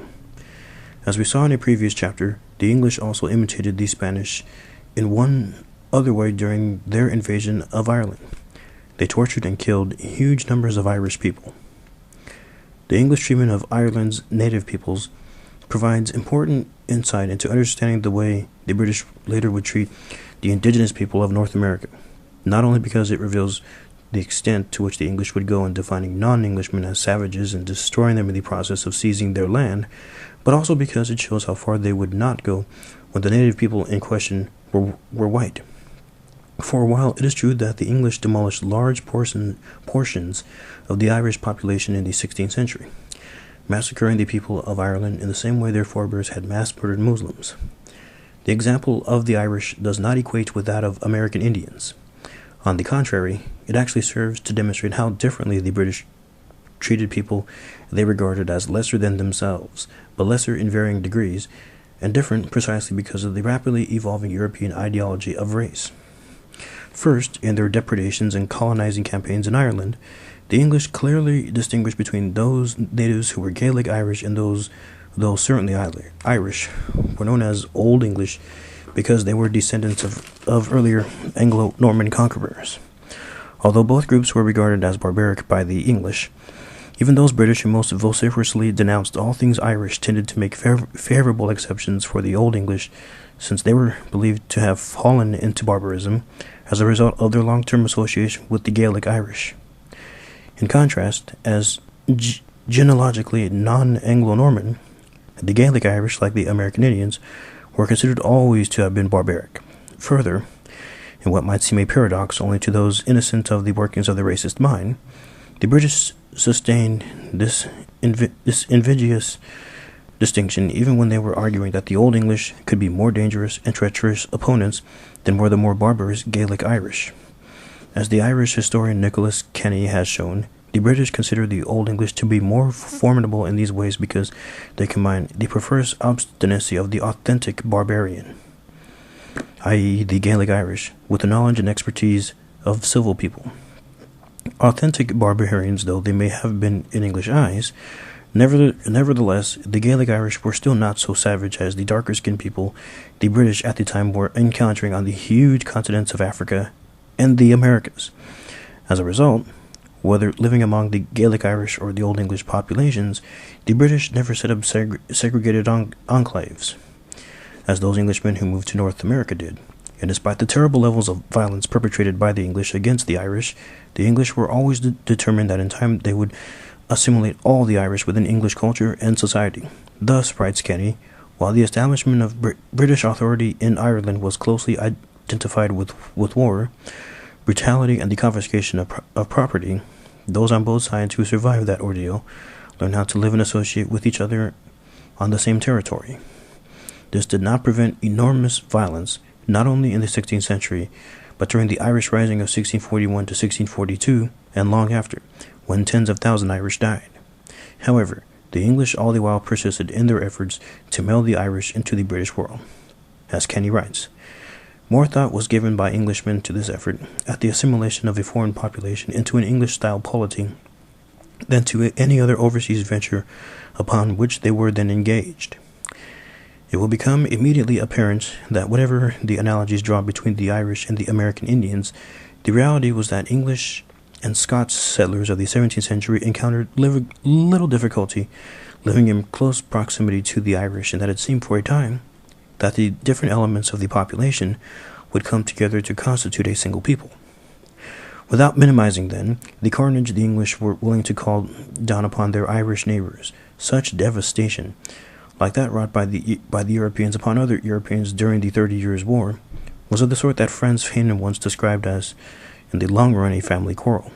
For even when such quarrels culminated in multiple and often horrendous instances of mass fratricide, rarely did the rhetoric or action lead to all-out efforts of extermination, as they did in America, repeatedly, when the struggle was an actual race war. From the start, the English explorers' presuppositions about the human and moral worth of America's native peoples were a little different from those of the Spanish, because in large measure they were based directly on Spanish writings and reports. Throughout the 16th century, English publishers of travel literature on the Americas studiously avoided reprinting of or references to Las Casas, with the exception of a single small edition of his Brevissima Relación in 1583, or to any other Spaniard with even marginally favorable views on the Indians. Rather, they drew almost exclusively on the writings of Gonzalo Fernández de Oviedo y Valdez, Francisco López de Gomara, and other Spanish adventurers and writers who, as Lauren E. Pennington puts it, presented a nearly unrelieved picture of native savagery. Indeed, the very first book on America that was published in the English language appeared in 1511, a decade before Cortez had even laid eyes upon Tenochtitlan. It described the Indians as like beasts without any reasonablins, or reasonablins, I don't know how you say that. It's Old English, please forgive me. And they ate also one another. The man eateth his wife and children. They hang also the bodies or persons' flesh in the smoke, as men do with us swine's flesh. As for how such savages should be treated, notes Pennington, far from being repelled by Spanish repression of the natives, the earliest English propagandists writing about the New World looked upon such repression as the model to be followed by their own countrymen. To the citizens of Britain, the lands of northern Europe, as with the Spaniards and Portuguese to the south, wild men and other creatures of half-human pedigree were as real in the 16th and 17th centuries as they had been in the Middle Ages. As always, such odd and dangerous species were given their place on the outer fringes of humanity within the great chain of being. John Locke believed in the existence of hybrid species that encompassed characteristics of the human and animal, and even the plant and animal kingdoms, and so did most other intellectuals, such as the great 17th and 18th century philosopher Gottfried Leibniz. As Leibniz wrote, in the midst of a long peroration on the subject, all the orders of natural beings form but a single chain, in which the various classes, like so many rings, are so closely linked to one another that it is impossible for the senses or the imagination to determine precisely the point at which one ends and the next begins.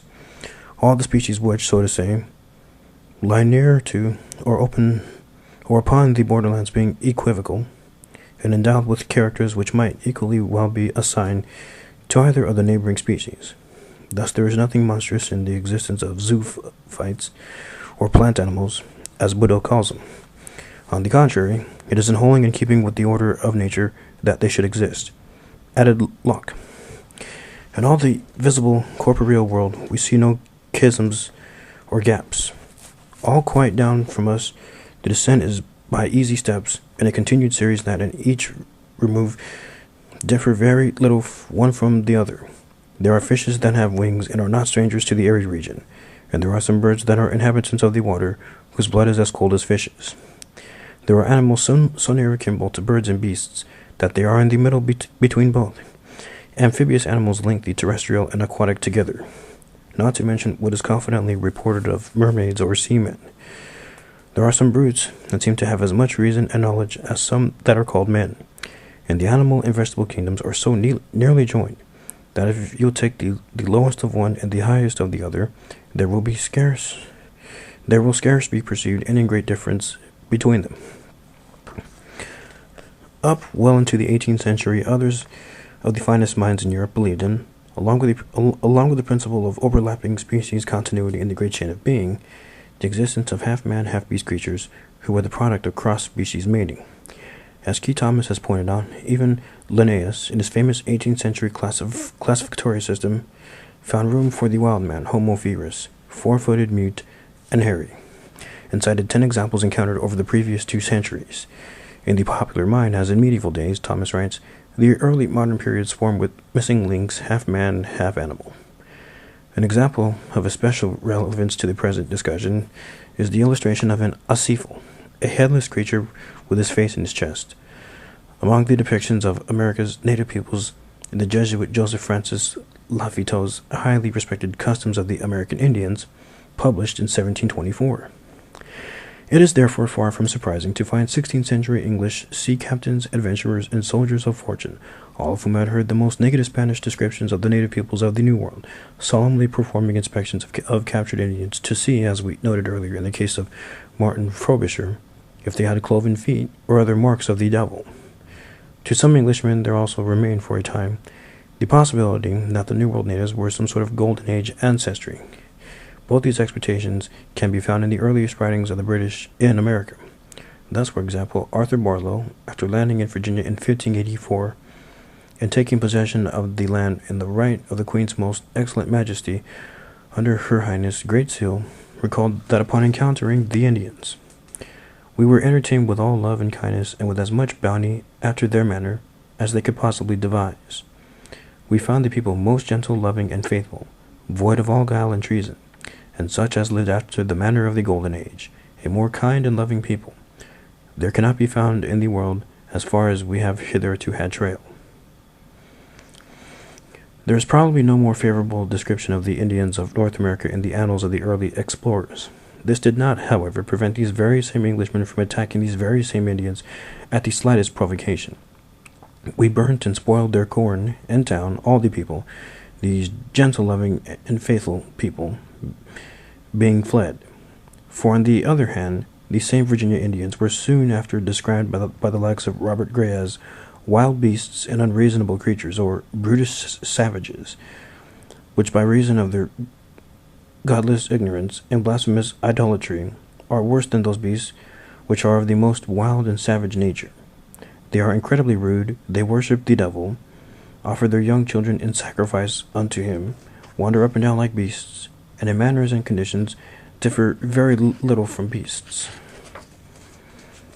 Any number of commentators can be summoned to support either of these contrasting views of the Indians, and still more can be called upon to provide judgments of the Indians ranging variously between these two extremes.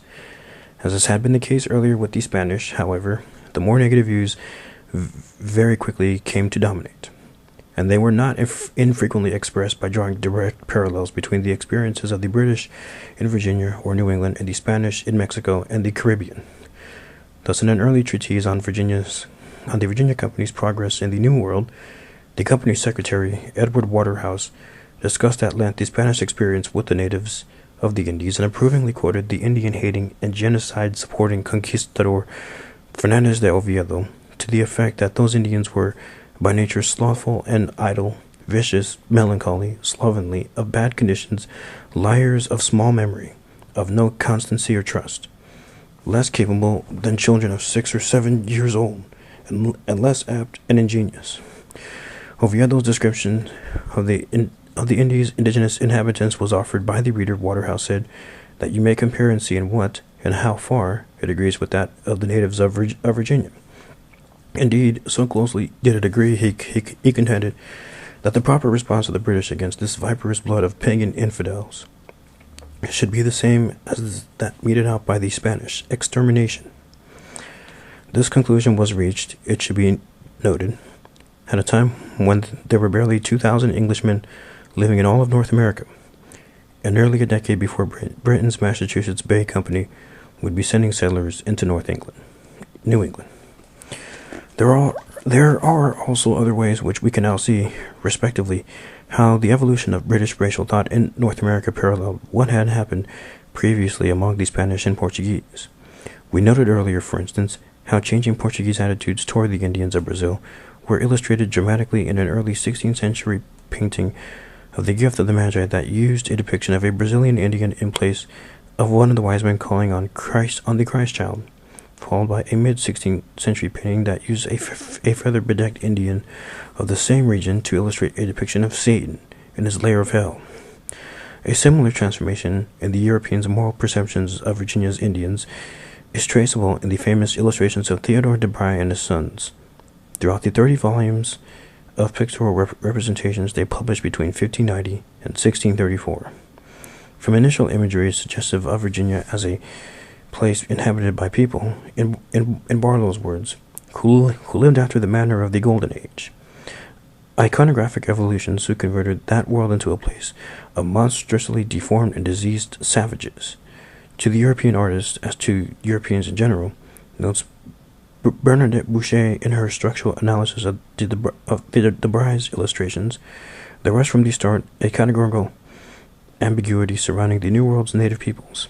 Citing the work of anthropologist Mary Douglas, Boucher notes that beings and things that participate in two or more categories are fixed by a given culture, appear ambiguous and monstrous for that reason, and become instantly burdened with interdictions, horror, and disgust. At first, the Amerindian, by his very existence on a previously unknown continent, and the mystery surrounding his origins, introduced chaos into the order of things such as the Europeans imagined it in their own cosmogony, moral code, and ideas on the origin of man. But before long, as Boucher says, the Europeans became fairly settled in their opinion that while the Indians were likely human, they were not so in an unambiguous sense. For if they were men without God, without law, without breaches. These final two words presumably are an untributed reference to the closing sentence of Michel de Montaigne's famous ironic essay of Cannibals, in which Montaigne, writing in the late 1570s, favorably compares the life and culture and dignity of the American Indian to that of the real savages of Europe, only to conclude sarcastically, but what of it, they don't wear breeches. If Montaigne and Boucher were being pointedly light-hearted, however, many other Europeans saw nothing amusing in the stories of the Indians' near nakedness and what it represented in terms of the allegedly libidinous and bestial nature of these people of the fearsome wilderness. And there is no doubt that is how Europe was coming to regard the New World peoples. Indeed, as John Higham recently has demonstrated, artistic conventions of the time personified each of the world's continents as female, but in distinct and individually stereotyped ways. To differentiate America from Africa and Asia, artists relied chiefly on her partial or complete nudity. Asia was always fully clothed, often sumptuously so. Africa, attired in sometimes revealing but always elegant dress, was supposed to look Moorish, since Europeans were most familiar with the Mediterranean littoral. America alone was a savage. In recent years, some historians have begun pointing out that the British colonists in Virginia and New England greatly intensified their hostility toward and their barbarous treatment of the Indians as time wore on. One of the principal causes of this change in temperament, according to these scholars, was the Europeans' realization that the native people were going to persist in their reluctance to adopt British religious and cultural habits, no matter how intense the English efforts to convert them. No doubt they are correct in this interpretation, a notion that is not at all at odds with Boucher's structural analysis of the Debris iconography, with the earlier Spanish experience, or with the traditional Christian suspicion, at least since Augustine, that stubborn resistance to conversion by those living beyond the margins of civilization was a sign that they were less than rational and thus less than human. But this increased antipathy and violence was a matter of escalating degree, not, as some writers imply, a wholesale change in consciousness. For as we have seen at some length in the preceding pages, the Europeans' predisposition to racist enmity regarding the Indians had long been both deeply embedded in Western thought and was intimately entwined with attitudes towards nature, sensuality, and the body. That there were some Europeans who appreciated and even idealized native cultural values, and some settlers who ran off to live with the Indians because they found their lifestyles preferable to their own, is undeniable. But these were rarities, and rarities with little influence within a steadily rising flood tide of racist opinion to the contrary. What in fact was happening in those initial years of contact between the British and America's native peoples was a classic case of self-fulfilling prophecy, though one with genocidal consequences. Beginning with a false prejudgment of the Indians as somehow other than conventionally human in European terms, whether describing them as living after the manner of the Golden Age or as wild beasts and unreasonable creatures, everything the Indians did that marked them as incorrigibly non-European and non-Christian, and therefore as permanently non-civilized in British eyes, enhanced their definitionally less than human status. Treating them according to this false definition naturally brought on a resentful response from the Indians, one which only proved, albeit spuriously, that the definition had been valid from the start. In his famous study of this phenomenon, Robert K. Merton, after quoting the social dictum that if men define situations as real, they are real in their consequences, pointed out that the specious validity of this self-fulfilling prophecy perpetuates a reign of terror. In the early and subsequent years of British-Indian contact, however, it produced and perpetuated a reign of terror because it was bound up with an English lust for power, land, and wealth, and because the specific characteristics that the English found problematic in the Indians were attributes that fit closely with the ancient but persistently held ideals about the anti-Christian hallmarks of infidels, witches, and wild men. It was only to be expected, therefore, that when the witchcraft crisis at Salem broke out as the 17th century was ending, it would be blamed by New England's foremost clergymen on the Indians, whose chief sagamores are well known unto some of our captives, to have been horrid sorcerers and hellish conjurers, and such as conversed with demons. Indeed, as Richard Slotkin has shown, the fusion of the satanic and the native in the minds of the English settlers by this time had become so self-evident as to require no argument. Thus, when a young woman named Mercy Short became possessed by the devil, she described the beast who had visited her as a wretch no taller than an ordinary walking staff. He was not of a Negro, but of a tawny, or of an Indian color. He wore a high-crowned hat, with straight hair, and had one cloven foot. Observed Slotkin, he was, in fact, a figure out of the American Puritan nightmare, Indian-colored, dressed in a Christian's hat, with a beast's foot, a kind of Indian Puritan, man-animal half-breed. In the preceding chapter, we explored at some length Catholic doctrines of asceticism, purity, and religious self-righteousness and intolerance, as well as the Church's murderous treatment of those it regarded as unchaste and impure non-believers. But Protestantism deserves some scrutiny in its own right. For even though most of England's Protestants had shunted aside asceticism of the specifically contemptus mundi variety, the anti-Roman elements of the faith condemn monastic withdrawal from the world and insist that saints partake, albeit in moderation, of the earthly gifts that God had provided for men and women. Asceticism in the larger sense remained alive and well for centuries. Indeed, probably never before in Christian history had the idea that humankind was naturally corrupt and debased reached and influenced the daily lives of a larger proportion of the lay community than during New England's 17th and early 18th centuries. New England's Congregationalist Susanna Anthony was only one among many thousands of Protestant divines who, as late as the 1760s, delighted in examining her soul, and in phrases reminiscent of her saintly Catholic sisters from 4 and 5 centuries earlier, discovering the sinfulness of my nature, the corrupt formula from whence proceeded every sinful act. My heart has looked like a sink of sin, more loathsome than the most offensive carrion that swarms with hateful vermin. My understanding dark and ignorant, my will stubborn, my affections carnal, corrupt and disordered, every faculty depraved and vitiated, my whole soul deformed and polluted, filled with pride, enmity, carnality, hypocrisy, self-confidence, and all manner of sins. Woe is me because of the leprosy of sin, by which I am so defiled, that I pollute all I touch.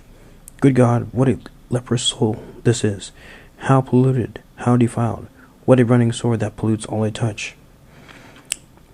Unlike her medieval Catholic forebears, Miss Anthony did not, as far as we know, accompany this torrent of self-hatred with self-inflicted physical abuse. But like them before her, the more she expressed her loathing for the rottenness of her heart and will and all her sensual affections, the more admirable and godly a person she was in her own eyes and in those of others. Such sanctification of one commentator has described as the furtive gratifications of ascetic sadism was, after all, the evangelical way.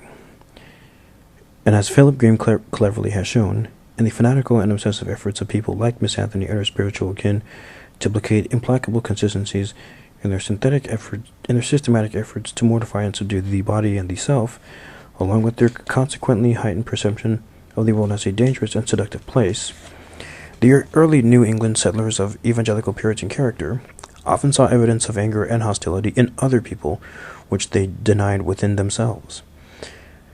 And in no people did they see such things so clearly as the indigenous people of the territory they were invading, who became the unwilling victims of the Protestants' unending warfare with the unregenerate world in which they lived.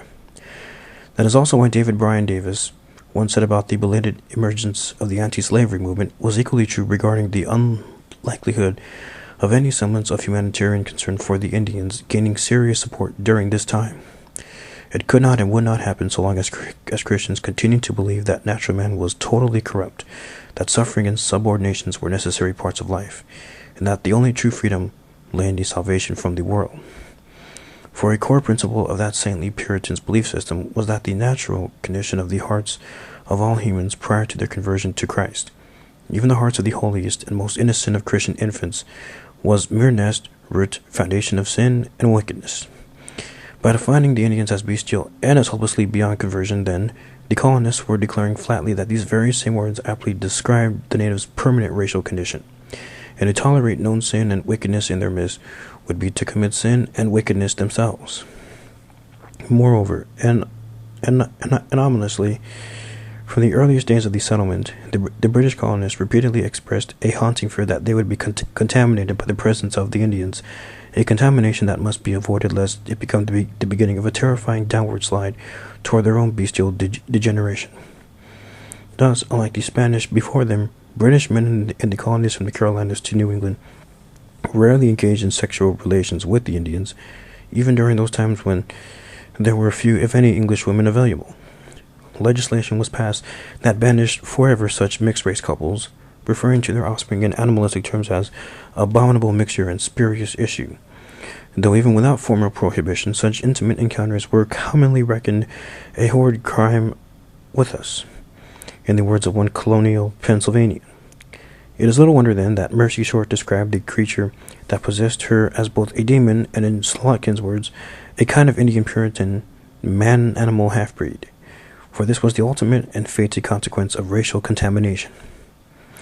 Again, however, such theological, psychological, and legislative preoccupations did not proceed to the rationalization of a genocide without a social foundation and impetus, and if a possessive and tightly constricted attitude towards sex, an abhorrence of racial intermixture, and a belief in humankind's innate depravity had for centuries been hallmarks of Christianity, and therefore of the West's definition of civilization, by the time the British exploration and settlement of America had begun, the very essence of humanity was also coming to be associated in European thought with a similarly possessive, exclusive, and constricted attitude toward property.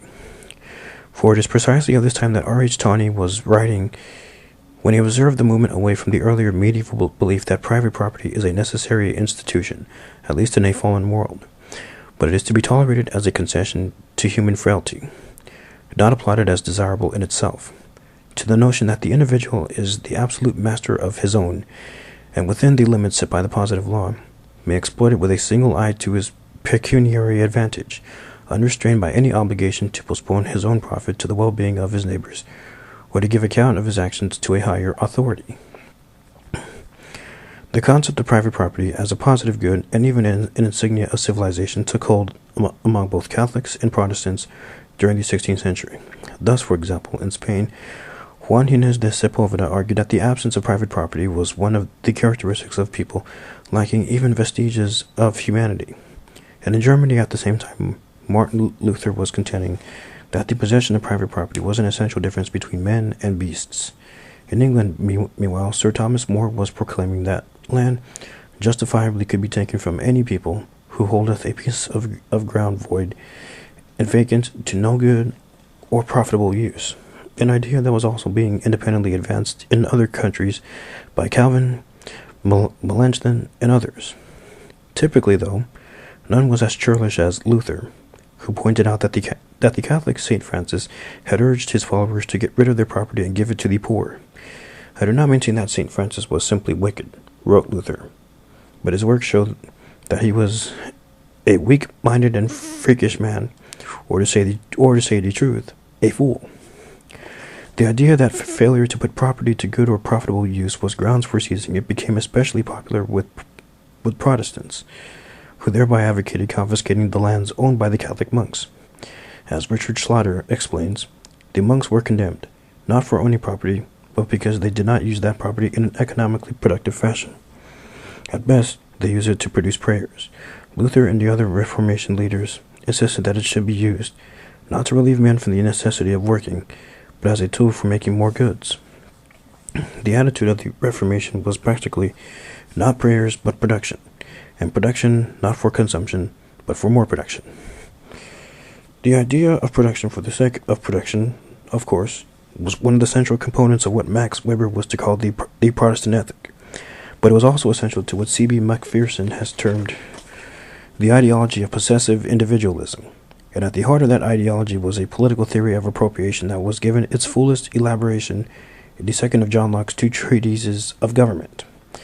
In addition to the property of his own person, Locke argued, all men have a right to their own labor and to the fruits of that labor. When a person's private labor is put to the task of gathering provisions from the common realm, the provisions thus gathered become the private property of the one who labored to gather them, so long as there are more goods left in the common realm for others to gather with their labor. But beyond the right to the goods of the land, Locke argued, was the right to the earth itself. He says, plain, that the same logic holds with the land itself as with the products of the land. As much land as a man tills, plants, improves, cultivates, and can use the product of, so much is his property. He is by his labor does, as it were, encloses it from the common. Only through the ability to exercise such individual acquisitiveness, thought Locke, does a man become fully and truly human. However, notes Macpherson, concealed with this celebration of grasping and exclusive individualism was the equally essential notion that full individuality for some was produced by consuming the individuality of others. Thus, the greatness of 17th century liberalism was its assertion of the free, rational individual as the criterion of the good society. Its tragedy was that this very assertion was necessarily a denial of individualism to half the nation. Indeed, more than a denial of individualism, Locke's proposals for how to treat the landless poor of his own country, whom he considered a morally depraved lot, were draconian. They were to be placed in the workhouses and forced to perform hard labor, as were all their children above the age of 3. As Eminence Morgan observes, this proposal stopped a little short of enslavement, though it may require a certain refinement of mind to discern the difference. Locke's work, of course, postdates the era of early British colonization in North America, but the kernels of at least these aspects of his thought were present and articulated prior to the founding of the English colonies in the work of Luther, Calvin, More, Melanchthon, and other British and continental thinkers. An obvious conclusion derivable from such an ideology was that those without a Western sense of private property were, by definition, not putting their land to good or profitable use, as More phrased it, and that, therefore, they deserved to be dispossessed of it. Thus, in More's Utopia, first published in Latin in 1516 and in English in 1551, he envisions the founding of a colony wherever the natives have much unoccupied and uncultivated land. Should the natives object to this taking of their property, or should they refuse to live according to the settlers' laws, the settlers are justified in driving the natives from the territory which they carve out for themselves. If they resist, they wage war against them. In practice, this became known as the principle of vacuum domicilium, and the British colonists in New England appealed to it enthusiastically as they seized the shared common lands of the Indians. One of the first formal expressions of this justification for expropriation by a British colonist was published in London in 1622 as part of a work entitled Mort's Relation, or a Journal of the Plantation of Plymouth. The author of this piece describes the lawfulness of removing out of England into parts of America as deriving, first, from the singular fact that our land is full and their land is empty. He then continues, then this is a sufficient reason to prove our going thither to live lawful. Their land is spacious and void, and they are few, and do but run over the grass, as do also the foxes and wild beasts. They are not industrious, neither have they art, science, skill, or faculty to use either the land or the commodities of it. but all the spoils, rots, and is marred for want of manuring, gathering, ordering, etc. As the ancient patriarchs therefore removed from straighter places into more roomy ones, where the land lay idle and wasted, and unused it, though there dwelt inhabitants by then.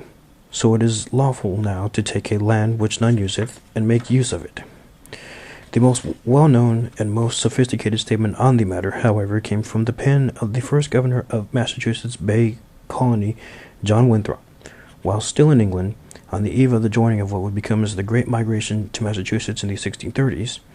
Winthrop compiled a manuscript justifying the undertakers of the intended plantation in New England, and answering specific questions that might be raised against the enterprise. The first justification, as with Columbus nearly half a century earlier, was spiritual: to carry the gospel into these parts of the world, to help on the comings of the fullness of the Gentiles, and to raise a bulwark against the kingdom of Antichrist. An understandable reason for a people who believed the world was likely coming to an end during their lifetime. Very quickly, however, Winthrop got to the possible charge that we have no warrant to enter upon that land which hath become so long possessed by others. He answered, that which lies common, and hath never been replenished or subdued, is free to any that possess and improve it. For God hath given to the sons of men a double right to the earth. There is a natural right, and a civil right. The first right was natural when men held the earth in common, every man sowing and feeding where he pleased. Then, as men and their cattle increased, they appropriated certain parcels of ground by enclosing and peculiar manurance, and in this time got them a civil right. As for the natives of New England, they enclose no land, neither have they settled habitation, nor any tame cattle to improve the land by, and so have no order but a natural right to those countries. So, as if we leave them sufficient for their use, we may lawfully take the rest, there being more than enough for them and us. In point of fact, the Indians have thoroughly improved the land, that is, cultivated it for centuries. They also possess carefully structured and elaborated concepts of land use, and of the limits of political dominion. And they were, as Roger Williams observed in 1643, very exact and punctual in the bounds of their land, belonging to this or that prince or people. This was, however, not private ownership, as the English defined the term, and it is true that probably no native people anywhere in the Western Hemisphere would have countenanced a land use system that, to return to Tawny's language, allowed a private individual to exploit the land with a single eye to his precautionary advantage, unrestrained by any obligation to postpone his own profit for the well-being of his neighbors, and thus, in view of the English, were the Indian nations savage. For unlike the majority of the Spanish before them who, in Las Casas' words, killed and destroyed such an infinite number of souls only to acquire gold and to swell themselves with riches in a very brief time and thus rise to a high estate disproportionate to their merits, all that the English wanted was the land. To that end, the Indians were merely an impediment. Unlike the situation in New Spain, the natives living in what were to become the English colonies had, in effect, no use value. With the exception of the earliest British explorers in the 16th century, England's adventurers and colonists in the New World had few illusions of finding gold or ever capturing Indians for large-scale enslavement. Nor did they have an impoverished European homeland, like Spain, that was desperate for precious goods that might be found or stolen or wrenched from American soil with forced native labor, in order to sustain its imperial expansion. They did, however, have a homeland that seemed to be bursting at the seams with Englishmen, and they felt they needed what, in another language, in another time, became known as Lebensraum. And so, during the first century of successful British settlement in North America, approximately twice as many English men and women moved to the New World as had relocated from Spain to New Spain during the previous 100 years. And unlike the vast majority of the Spanish, the British came home with families and they came to stay. To that flood of British colonists, the Indians were, at best, a superfluous population. at least once they had taught the English how to survive. In Virginia, true plantation agriculture did not begin until after most of the Indians had been exterminated, whereupon African slaves were imported to carry out the heavy work, while in New England the colonists would do most of the agricultural tasks themselves, with the help of British indentured servants, but they required open land to settle and to cultivate. A simple comparison between the inducements that were given the early Spanish and the early British New World settlers reveals the fundamental difference between the two invasions. The Spanish, with the repartimiento, were awarded not land but large numbers of native people to enslave and do with what they wished. The English, with the head right, were provided not with native people but with 50 acres of land for themselves and 50 acres more for each additional settler whose transatlantic transportation costs they paid. These differences in what material things they sought had deep effects as well on how the Spanish and the English would interpret their respective American environments and the native peoples they encountered there. Thus, however much they slaughtered the natives who fell within their orbit, the Spanish endlessly debated the ethical aspects of what it was that they were doing, forcing upon themselves elaborate, if often contorted and contradictory, rationalizations for the genocide they were committing. As we saw earlier, for example, Franciscans and Dominicans in Latin America argued strenuously over what God's purpose was in sending plagues to kill the Indians, some of them contending that he was punishing the natives for their sins, while others claimed that he was chastening the Spanish for their cruelties by depriving them of their slaves.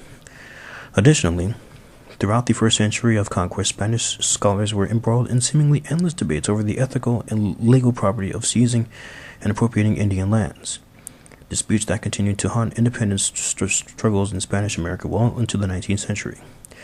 No such disputation took place among the Anglo-American colonists or ministers, however, because they had little doubt as to why God was killing off the Indians or to whom the land rightfully belonged. It is, in short, no accident that the British did not produce their own Las Casas.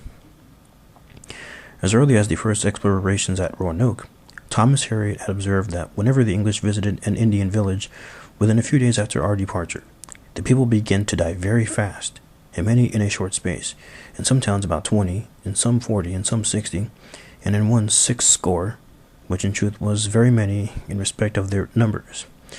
As usual, the British were unaffected by these mysterious plagues. In initial explanation, Harriot could only report that some astrologers, knowing of the eclipse of the sun, which we saw the same year before on our voyage thitherward, thought that might have some bearing on the matter.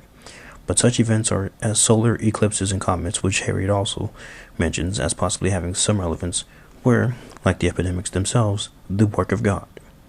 No other interpretation was possible. And that was why, before long, Harriot also was reporting that there seemed to be a divinely drawn pattern to the diseases. Miraculously, he said, they affected only those Indian communities where we had any subtle device practiced against us. In other words, the Lord was selectively punishing those Indians who plotted against the English. Needless to say, the reverse of that logic was equally satisfying. That is, that only those Indians who went unpunished were not evil. And if virtually all were punished, the answer was obvious, as William Bradford was to conclude some years later when epidemics almost totally destroyed the Indian population of Plymouth County without affecting the English. It pleased God to visit these Indians with a great sickness and such a mortality that of 1,000, above 9,500 of them died, and many of them did rot above the ground for want of burial. All followers of the Lord could only give thanks to the marvelous goodness and providence of God, Bradford concluded. It was a refrain that soon would be heard throughout the land. After all, prior to the Europeans' arrival, the New World had been but a hideous and desolate wilderness. Bradford said elsewhere, a land full of wild beasts and wild men. In killing the Indians in massive numbers, then, the English were only doing their sacred duty, working hand in hand with God, who was protecting them. For nothing else, only divine intervention, could account for the prodigious pestilence that repeatedly swept the land of 19 out of every 20 Indian inhabitants, wrote Cotton Mather, so that the woods were almost clear of these pernicious creatures to make room for a better growth. Often this teamwork of God and man seemed to be perfection itself, as in King Philip's War. Mather recalled that in one battle of their of their war, the English attacked the native people with such ferocity that their city was laid in ashes. Above 20 of their chief captains were killed. A proportionate desolation cut off the interior savages. Mortal sickness and horrid famine pursued the remainders of them, so we can hardly tell where any of them are left alive upon the face of the earth. Thus, the militant agencies of God and His chosen people became as one. Rather believe, as with many others, that at some time in the distant past, the miserable savages known as Indians had been decoyed by the devil to live in isolation in America, in hopes that the gospel or the Lord Jesus Christ would never come here to destroy or disturb His absolute empire over them. But God had located the evil brutes and sent His holiest Christian warriors over from England where, with the help of some divinely sprinkled plagues, they joyously had irradiated an Indian wilderness. It truly was, as another New England saint entitled his own history of the Holy Settlement, a wonder-working providence. Again and again the explanatory circle closed upon itself. Although they carried with them the same 1,000 years and more of repressed, intolerant, and violent history that earlier had guided the conquistadors, in their explorations and settlements the English both left behind and confronted before them very different material worlds than had the Spanish. For those who were their victims, it didn't matter very much. In addition to being unchristian, the Indians were uncivilized and perhaps not even fully human. The English had been told that by the Spanish, but there were many other proofs of it. One was the simple fact, untrue, but that was immaterial, that the natives roamed the woods like wild beasts, with no understanding of private property holdings or the need to make improvements on the land. In their generosity, the Christian English would bring to these benighted creatures the word of Christ and guidance out of the dark forests of their barbarism. For these great gifts the English only demanded in return. It was, after all, their God-given right, whatever land they felt they needed, to bound and fence at will, and quick capitulation to their religious ways. In fact, no serious effort was made by the British colonists or their ministers to convert the Indians to the Christian faith, nor were the Indians especially receptive to the token gestures that they were proffered. They were quite content with their people's ancient ways. In addition, it was not long before England had outworn their welcome with demands for more and more of the natives' ancestral lands. Failure of the Indians to capitulate in either the sacred or the secular realms, however, was to the English all the evidence indeed all that they were seeking, to prove that in their dangerous and possibly contaminating bestiality, the natives were an incorrigible and inferior race. But God was making a place for His Christian children in the wilderness by slaying the Indians with plagues of such destructive power that only in the Bible could precedents for them be found. His divine message was too plain for misinterpretation, and the fact that it fit so closely with the settlers' material desires only made it all the more compelling. There was little hope for these devil's helpers of the forest. God's desire, proved by His unleashing wave upon wave of horrendous pestilence, and pestilence that killed selectively only Indians, was a command to the saints to join His holy war. Writing of New England's Puritans, though the observation holds true as well for most other Anglo-American settlers, Sackvan Berkovich makes clear an essential point.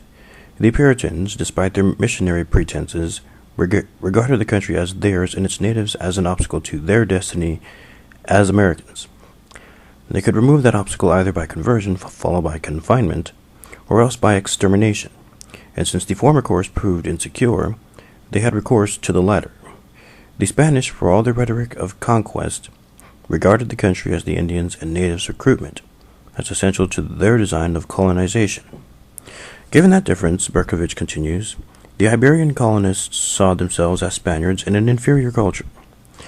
By that prerogative, they converted, coerced, educated, enslaved, reorganized communities, and established an intricate caste system, bound by a distinctly Spanish mixture of feudal and Renaissance customs. The Anglo-American colonists, in contrast, simply obliterated the natives they encountered, for they consider themselves, almost from the start, as new men, in Quevecoeur's famous phrase, in a new land, and not as expatriates in a foreign place. Berkovich illustrates what he calls the subsequent New World Spaniards' profound identity crisis as Americanos by citing Simón Bolívar's Jamaica letter of 1815 following the outbreak of revolution against Spain, We were not prepared to succeed from the mother country, Bolivar wrote. We were left orphans, uncertain of our destiny.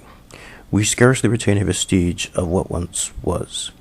We are, moreover, neither Indians nor European, but an intermediate species between the legitimate owners of this country and the Spanish usurpers. The point is further sharpened if we compare Bolivar's lament, after more than 3 centuries of Spanish rule in Latin America, with the boastful and self-confident words of Thomas Jefferson's first inaugural address, delivered more than a dozen years before Bolivar's letter, and less than 2 centuries since the founding of the first permanent English colonies, a rising nation spread over a wide and fruitful land, traversing all the seas with the rich productions of their industry, engaged in commerce with nations who feel power and forget right, advancing rapidly to destinies beyond the reach of the mortal eye. When I contemplate these transcendent objects, and see the honor, the happiness, and the hopes of this beloved country committed to the issue, and the auspices of this day, I shrink from the contemplation and humble myself before the magnitude of the undertaking. It was in pursuit of these and other grand visions that Jefferson later would write of the remaining Indians in America that the government was obliged now to pursue them to extermination, or drive them to new seats beyond our reach. For the native peoples of Jefferson's rising nation, of his beloved country, far from being Bolivar's legitimate owners, were in truth, most Americans believe, little more than dangerous wolves. Andrew Jackson said this plainly in urging American troops to root out from their dens and kill Indian women and their whelps, adding into his second annual message to Congress that while some people tended to grow melancholy over the Indians being driven by white Americans to their tomb, an understanding of true philanthropy reconciles the mind to these vicissitudes, as it does to the extinction of one generation to make room for another. Before either Jefferson or Jackson, George Washington, the father of the country, had said much the same thing. The Indians were wolves and beasts who deserved nothing from the whites but total ruin. And Washington himself was only repeating what by then was a very traditional observation. Less than a decade after the founding of the Massachusetts Bay Colony in 1630, for example, it was made illegal to shoot off a gun on any unnecessary occasion, or at any game except an Indian or a wolf. As Barry Lopez has noted, this was far from a single incident comparison. So alike did Indians and wolves appear to even the earliest land-hungry New England colonists that the colonists fell to dealing with them in similar ways. He set out poisoned meat for the wolf and gave the Indians blankets infected with smallpox. He traded the wolf's den to dig out and destroy the pups, and stole the Indians' children. When he was accused of butchery for killing wolves and Indians, he spun tales of Mohawk cruelty and of wolves who are fawns while they were still alive. Indians and wolves who later came into areas where there were no more of either were called renegades. Wolves that lay around among the buffaloes' herds were called loafer wolves, and Indians that hung around the forts were called loafer Indians. As is so often the case, it was New England's religious elite who made the point more graphically than anyone. Referring to some Indians who had given offense to the colonists, the Reverend Cotton Mather wrote, "Once you have but got the track of these ravenous howling wolves, then pursue them vigorously. Turn not back till they are consumed. Beat them small as the dust before the wind. Let this be regarded as mere rhetoric, empty of literal intent. Consider that another of the New England's most esteemed religious leaders, the Reverend Solomon Stoddard, as late as 1703, formally proposed to the Massachusetts governor that the colonists be given the financial wherewithal to purchase and train large packs of dogs to hunt Indians as they do bears. There were relatively few Indians remaining alive in New England by this time, but those few were too many for the likes of Mather and Stoddard. The dogs would be such an extreme terror to the Indians, Stoddard wrote, adding that such dogs would do a great deal of execution upon the enemy and catch many an Indian that would be too light of foot for us. Then, turning from his equating of native men, women, and children with bears deserving to be hunted down and destroyed, Stoddard became more conventional in his imagery. If the Indians were as another people, he acknowledged, it might be looked upon as inhumane to pursue them in such a manner. But in fact, the Indians were wolves, he said, and ought to be dealt withal as wolves. For 200 years to come, Washington, Jefferson, Jackson, and other leaders representing the wishes of virtually the entire white nation, followed these ministers' genocidal instructions with great care. It was their Christian duty as well as their destiny. In sum, when in 1492 the seal was broken on the membrane that for tens of thousands of years had kept the residents of North and South America isolated from the inhabitants of the Earth's other inhabited continents, the European adventurers and colonists who rushed through the breach were representatives of a religious culture that was seen as theologically arrogant and violence-justifying as any the world had ever seen.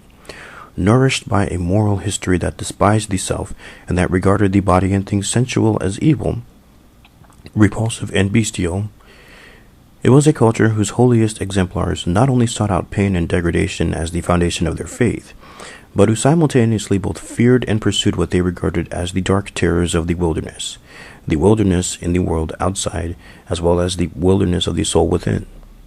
It was a faith that considered all humanity in its natural state to be sick, suffering, and helpless, because its earliest mythical progenitors, who for a time had been the unclothed inhabitants of an innocent earthly paradise, had succumbed to a sensual temptation that was prohibited by a jealous and angry God, thereby committing an original sin that thenceforth polluted the very essence of every infant who had the poor luck to be born.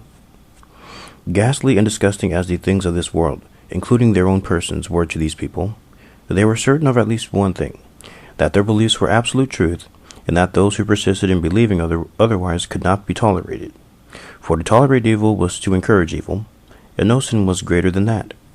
Moreover, if the flame of intolerance that these Christian saints lit to purge humanity of those who persisted down a path of error became a sacred conflagration in the form of a crusade or holy war, that was only so much the better. Such holocausts themselves were part of God's divine plan, after all, and perhaps were even harbingers of his Son's imminent second coming. It is impossible to know today how many of the very worldly men who first crossed the Atlantic divide were piously ardent advocates of this worldview, and how many merely unthinkingly accepted as the religious frame within which they pursued their avaricious quests for land and wealth and power. Some were seeking souls, most were craving treasure, or land on which to settle. But whatever their individual levels of theological consciousness, they encountered in this new world astonishing numbers of beings who at first seemed to be the guardians of a latter-day Eden, but who soon became for them the very picture of satanic corruption. And through it all, as with their treatment of Europe's Jews for the preceding half-millennium, and as with their response to wildness and wildness since the earliest dawning of their faith, the Christian Europeans continued to display a seemingly anti-ethical set of tendencies, revulsion from the terror of pagan or heretical pollution, and simultaneously eagerness to make all the world's repulsive heretics and pagans into followers of Christ. In its most benign racial manifestation, this was the same inner prompting that drove missionaries to the ends of the earth to Christianize people of color, but to insist that their new converts worship in segregated churches. Beginning in the late 18th century in America, this conflict of racial abhorrence and mission, and along with it a redefined concept of holy war, became secularized in the form of an internally contradictory political ideology. In the same way that the Protestant ethic was transformed into the spirit of capitalism, while the Christian right to private property became justifiable in wholly secular terms, America as Redeemer Nation became Imperial America, fulfilling its irresistible and manifest destiny. During the country's early national period, this took the form of declarations that America should withdraw from world affairs into moral isolation to preserve the chaste new nation from the depravities of the old world and the miserable lands beyond. That was uttered in the same breath as the call to export the rising glory of America, to bring democracy and American-style civilization to less fortunate corners of the earth. Less than a century later, during the peak of American imperialism, the same contradictory mission presented itself again. While those Americans who most opposed expansion into the Philippines shared the imperialist belief the nation's predestined right to rule the world, they resisted efforts to annex a nation of inferior dark-skinned people, largely because of fears they had of racial contamination. Charles Francis Adams, Jr., said it most straightforwardly when he referred to America's virulent treatment of the Indians as the lesson to recall in all such cases, because, harsh though he admitted such treatment was, it had saved the Anglo-Saxon stock from being a nation of half-breeds. In these few words were both a terrible echo of past warrants for genocidal race war and a chilling anticipation of eugenic justifications for genocide yet to come. For to this famous scion of America's proudest family, this would-be extermination of an entire race of people was preferable to the quote-unquote pollution of racial intermixture. It was long before this time, however, that the notion of the deserved and fated extermination of America's native peoples had become a commonplace and secularized ideology. In 1784, a British visitor to America observed that white Americans have the most rancorous antipathy to the whole race of Indians. Nothing is more common than to hear of them talk of extirpating them totally from the face of the earth, men, women, and children. And the visitor was not speaking only of the opinion of those whites who lived on the frontier. Wrote the distinguished early 19th century scientist Samuel G. Morton, "The benevolent mind may regret the inaptitude of the Indian for civilization, but the fact of the matter was that the structure of the Indian's mind appears to be different from that of the white man, nor can the two harmonize in the social relations except on the most limited scale." Thenceforth, added Francis Parkman, the most honored American historian of his time, the natives, whom he described as man, wolf, and devil all in one, were destined to melt and vanish before the advancing waves of Anglo-American power, which now rolled westward unchecked and unopposed. The Indian, he wrote, was in fact responsible for his own destruction, for he, quote, will not learn the arts of civilization, and he and his forest must perish together, end quote. But by this time, it was not just the native peoples of America who were being identified as the inevitable and proper victims of genocidal providence and progress. In Australia, whose aboriginal population had been in steep decline from mass murder and disease ever since the arrival of the white man, it commonly was being said in scientific and scholarly publications that, to the Aryan, apparently belong the destinies of the future, the races whose institutions and inventions are disposition, fetishism, and cannibalism, the races who rest content in placid sensuality and unprogressive decrepitude can hardly hope to contend permanently in the great struggle for existence with the noblest division of the human species. The survival of the fittest means that might, widely used, is right.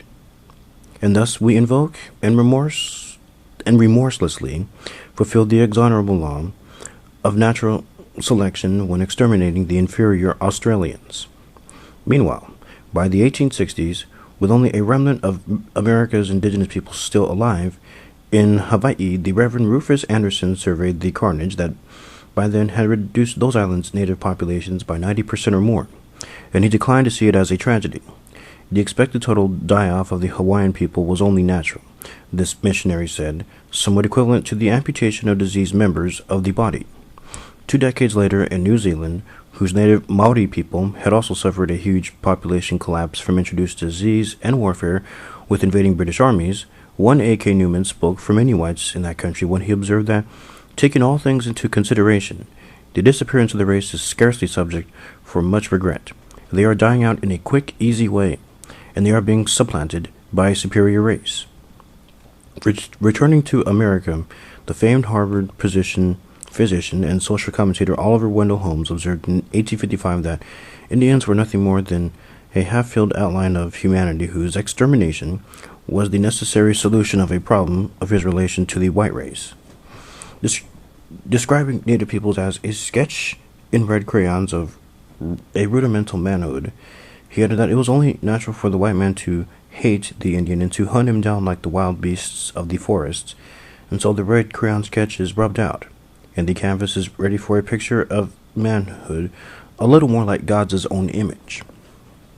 2 decades later, on the occasions of the nation's 1876 centennial celebration, the country's literary intellectual took time out in an essay expressing his thrill of patriotic pride, flatly to advocate the extermination of the red savages of the plains. Wrote William Dean Howells on the influential readers of the Atlantic Monthly. The Red Man, as he appears in effigy and in photograph in this collection, is a hideous demon whose malign traits can hardly inspire any emotion softer than abhorrence. In blaming our Indian agents for malfeasance in office, perhaps we do not sufficiently account for the demoralizing influence of merely beholding those false and pitiless savage faces. Moldy flour and corrupt beef must seem altogether too good for them.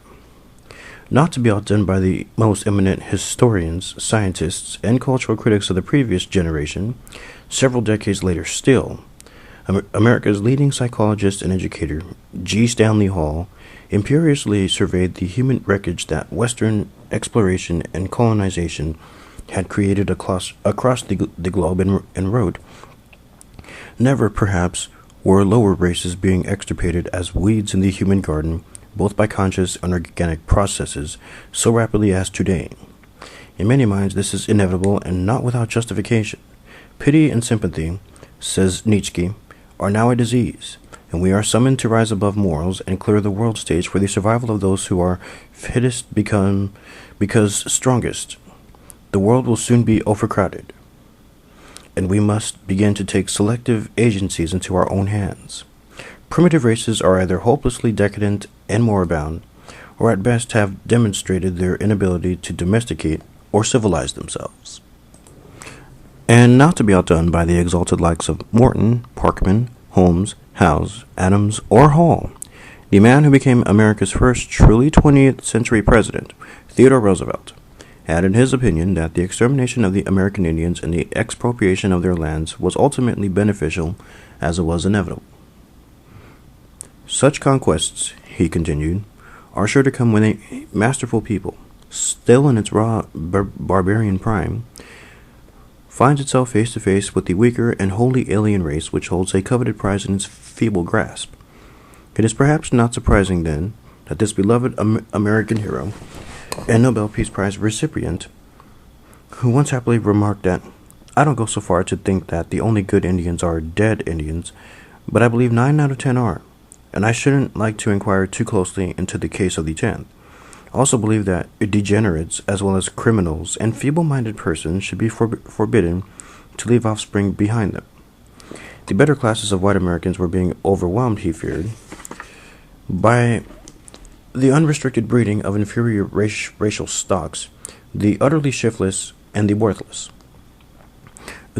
These were sentiments applied to others that the world would hear much of during the 1930s and 1940s. Indeed, one well-known scholar of the history of race and racism, Pierre L. Vandenberg, places Roosevelt with an unholy triumvirate of the modern world's leading racist statesmen. The other two, according to Vandenberg, are Adolf Hitler and Hendrik Verwoerd, South Africa's original architect of apartheid. For the extirpation of the lower races that Hall and Roosevelt were celebrating drew its justification from the same updated version of the great chain of being that eventually inspired Nazi pseudoscience. Nothing could be more evident than the fundamental agreement of both these men and countless others who preceded them, with the central moral people underlying that pseudoscience as expressed by the man who has been called Germany's major prophet of political biology, Ernst Haeckel, when he wrote that the, quote, lower races, Sepulveda's homunculi, with few vestiges of humanity, Mathers's ravenous howling wolves, Holmes's half-filled outline of humanity, Howes's hideous demons, Hall's weeds in the human garden, Roosevelt's weaker and wholly alien races, were so fundamentally different from the quote-unquote civilized Europeans that we must, therefore, assign a totally different value to their lives. Nor could anything be clearer, as Robert J. Lifton has pointed out in his exhaustive study of the psychology of genocide, than that such thinking was nothing less than the harsh, apocalyptic, deadly rationality that drove the perverse holy war of the Nazi extermination campaign. The first Europeans to visit the continents of North and South America and the islands of the Caribbean, like the Nazis in Europe and after them, produced many volumes of grandiloquently racist apologia for the genocidal Holocaust they carried out. Not only were the quote-unquote lower races they encountered in the New World dark and sinful, carnal and exotic, proud, inhuman, unchristian inhabitants of neither territories of humanity, contact with whom by civilized people threatened morally fatal contamination, but God as always was on the Christian side, and God's desire, which became the Christians' marching orders, was that such dangerous beasts and brutes must be annihilated. Elie Wiesel is right. The road to Auschwitz was being paved in the earliest days of Christendom. But another conclusion now is equally evident. On the way to Auschwitz, the road's pathway led straight through the heart of the Indies and of North and South America. This concludes Chapter 6.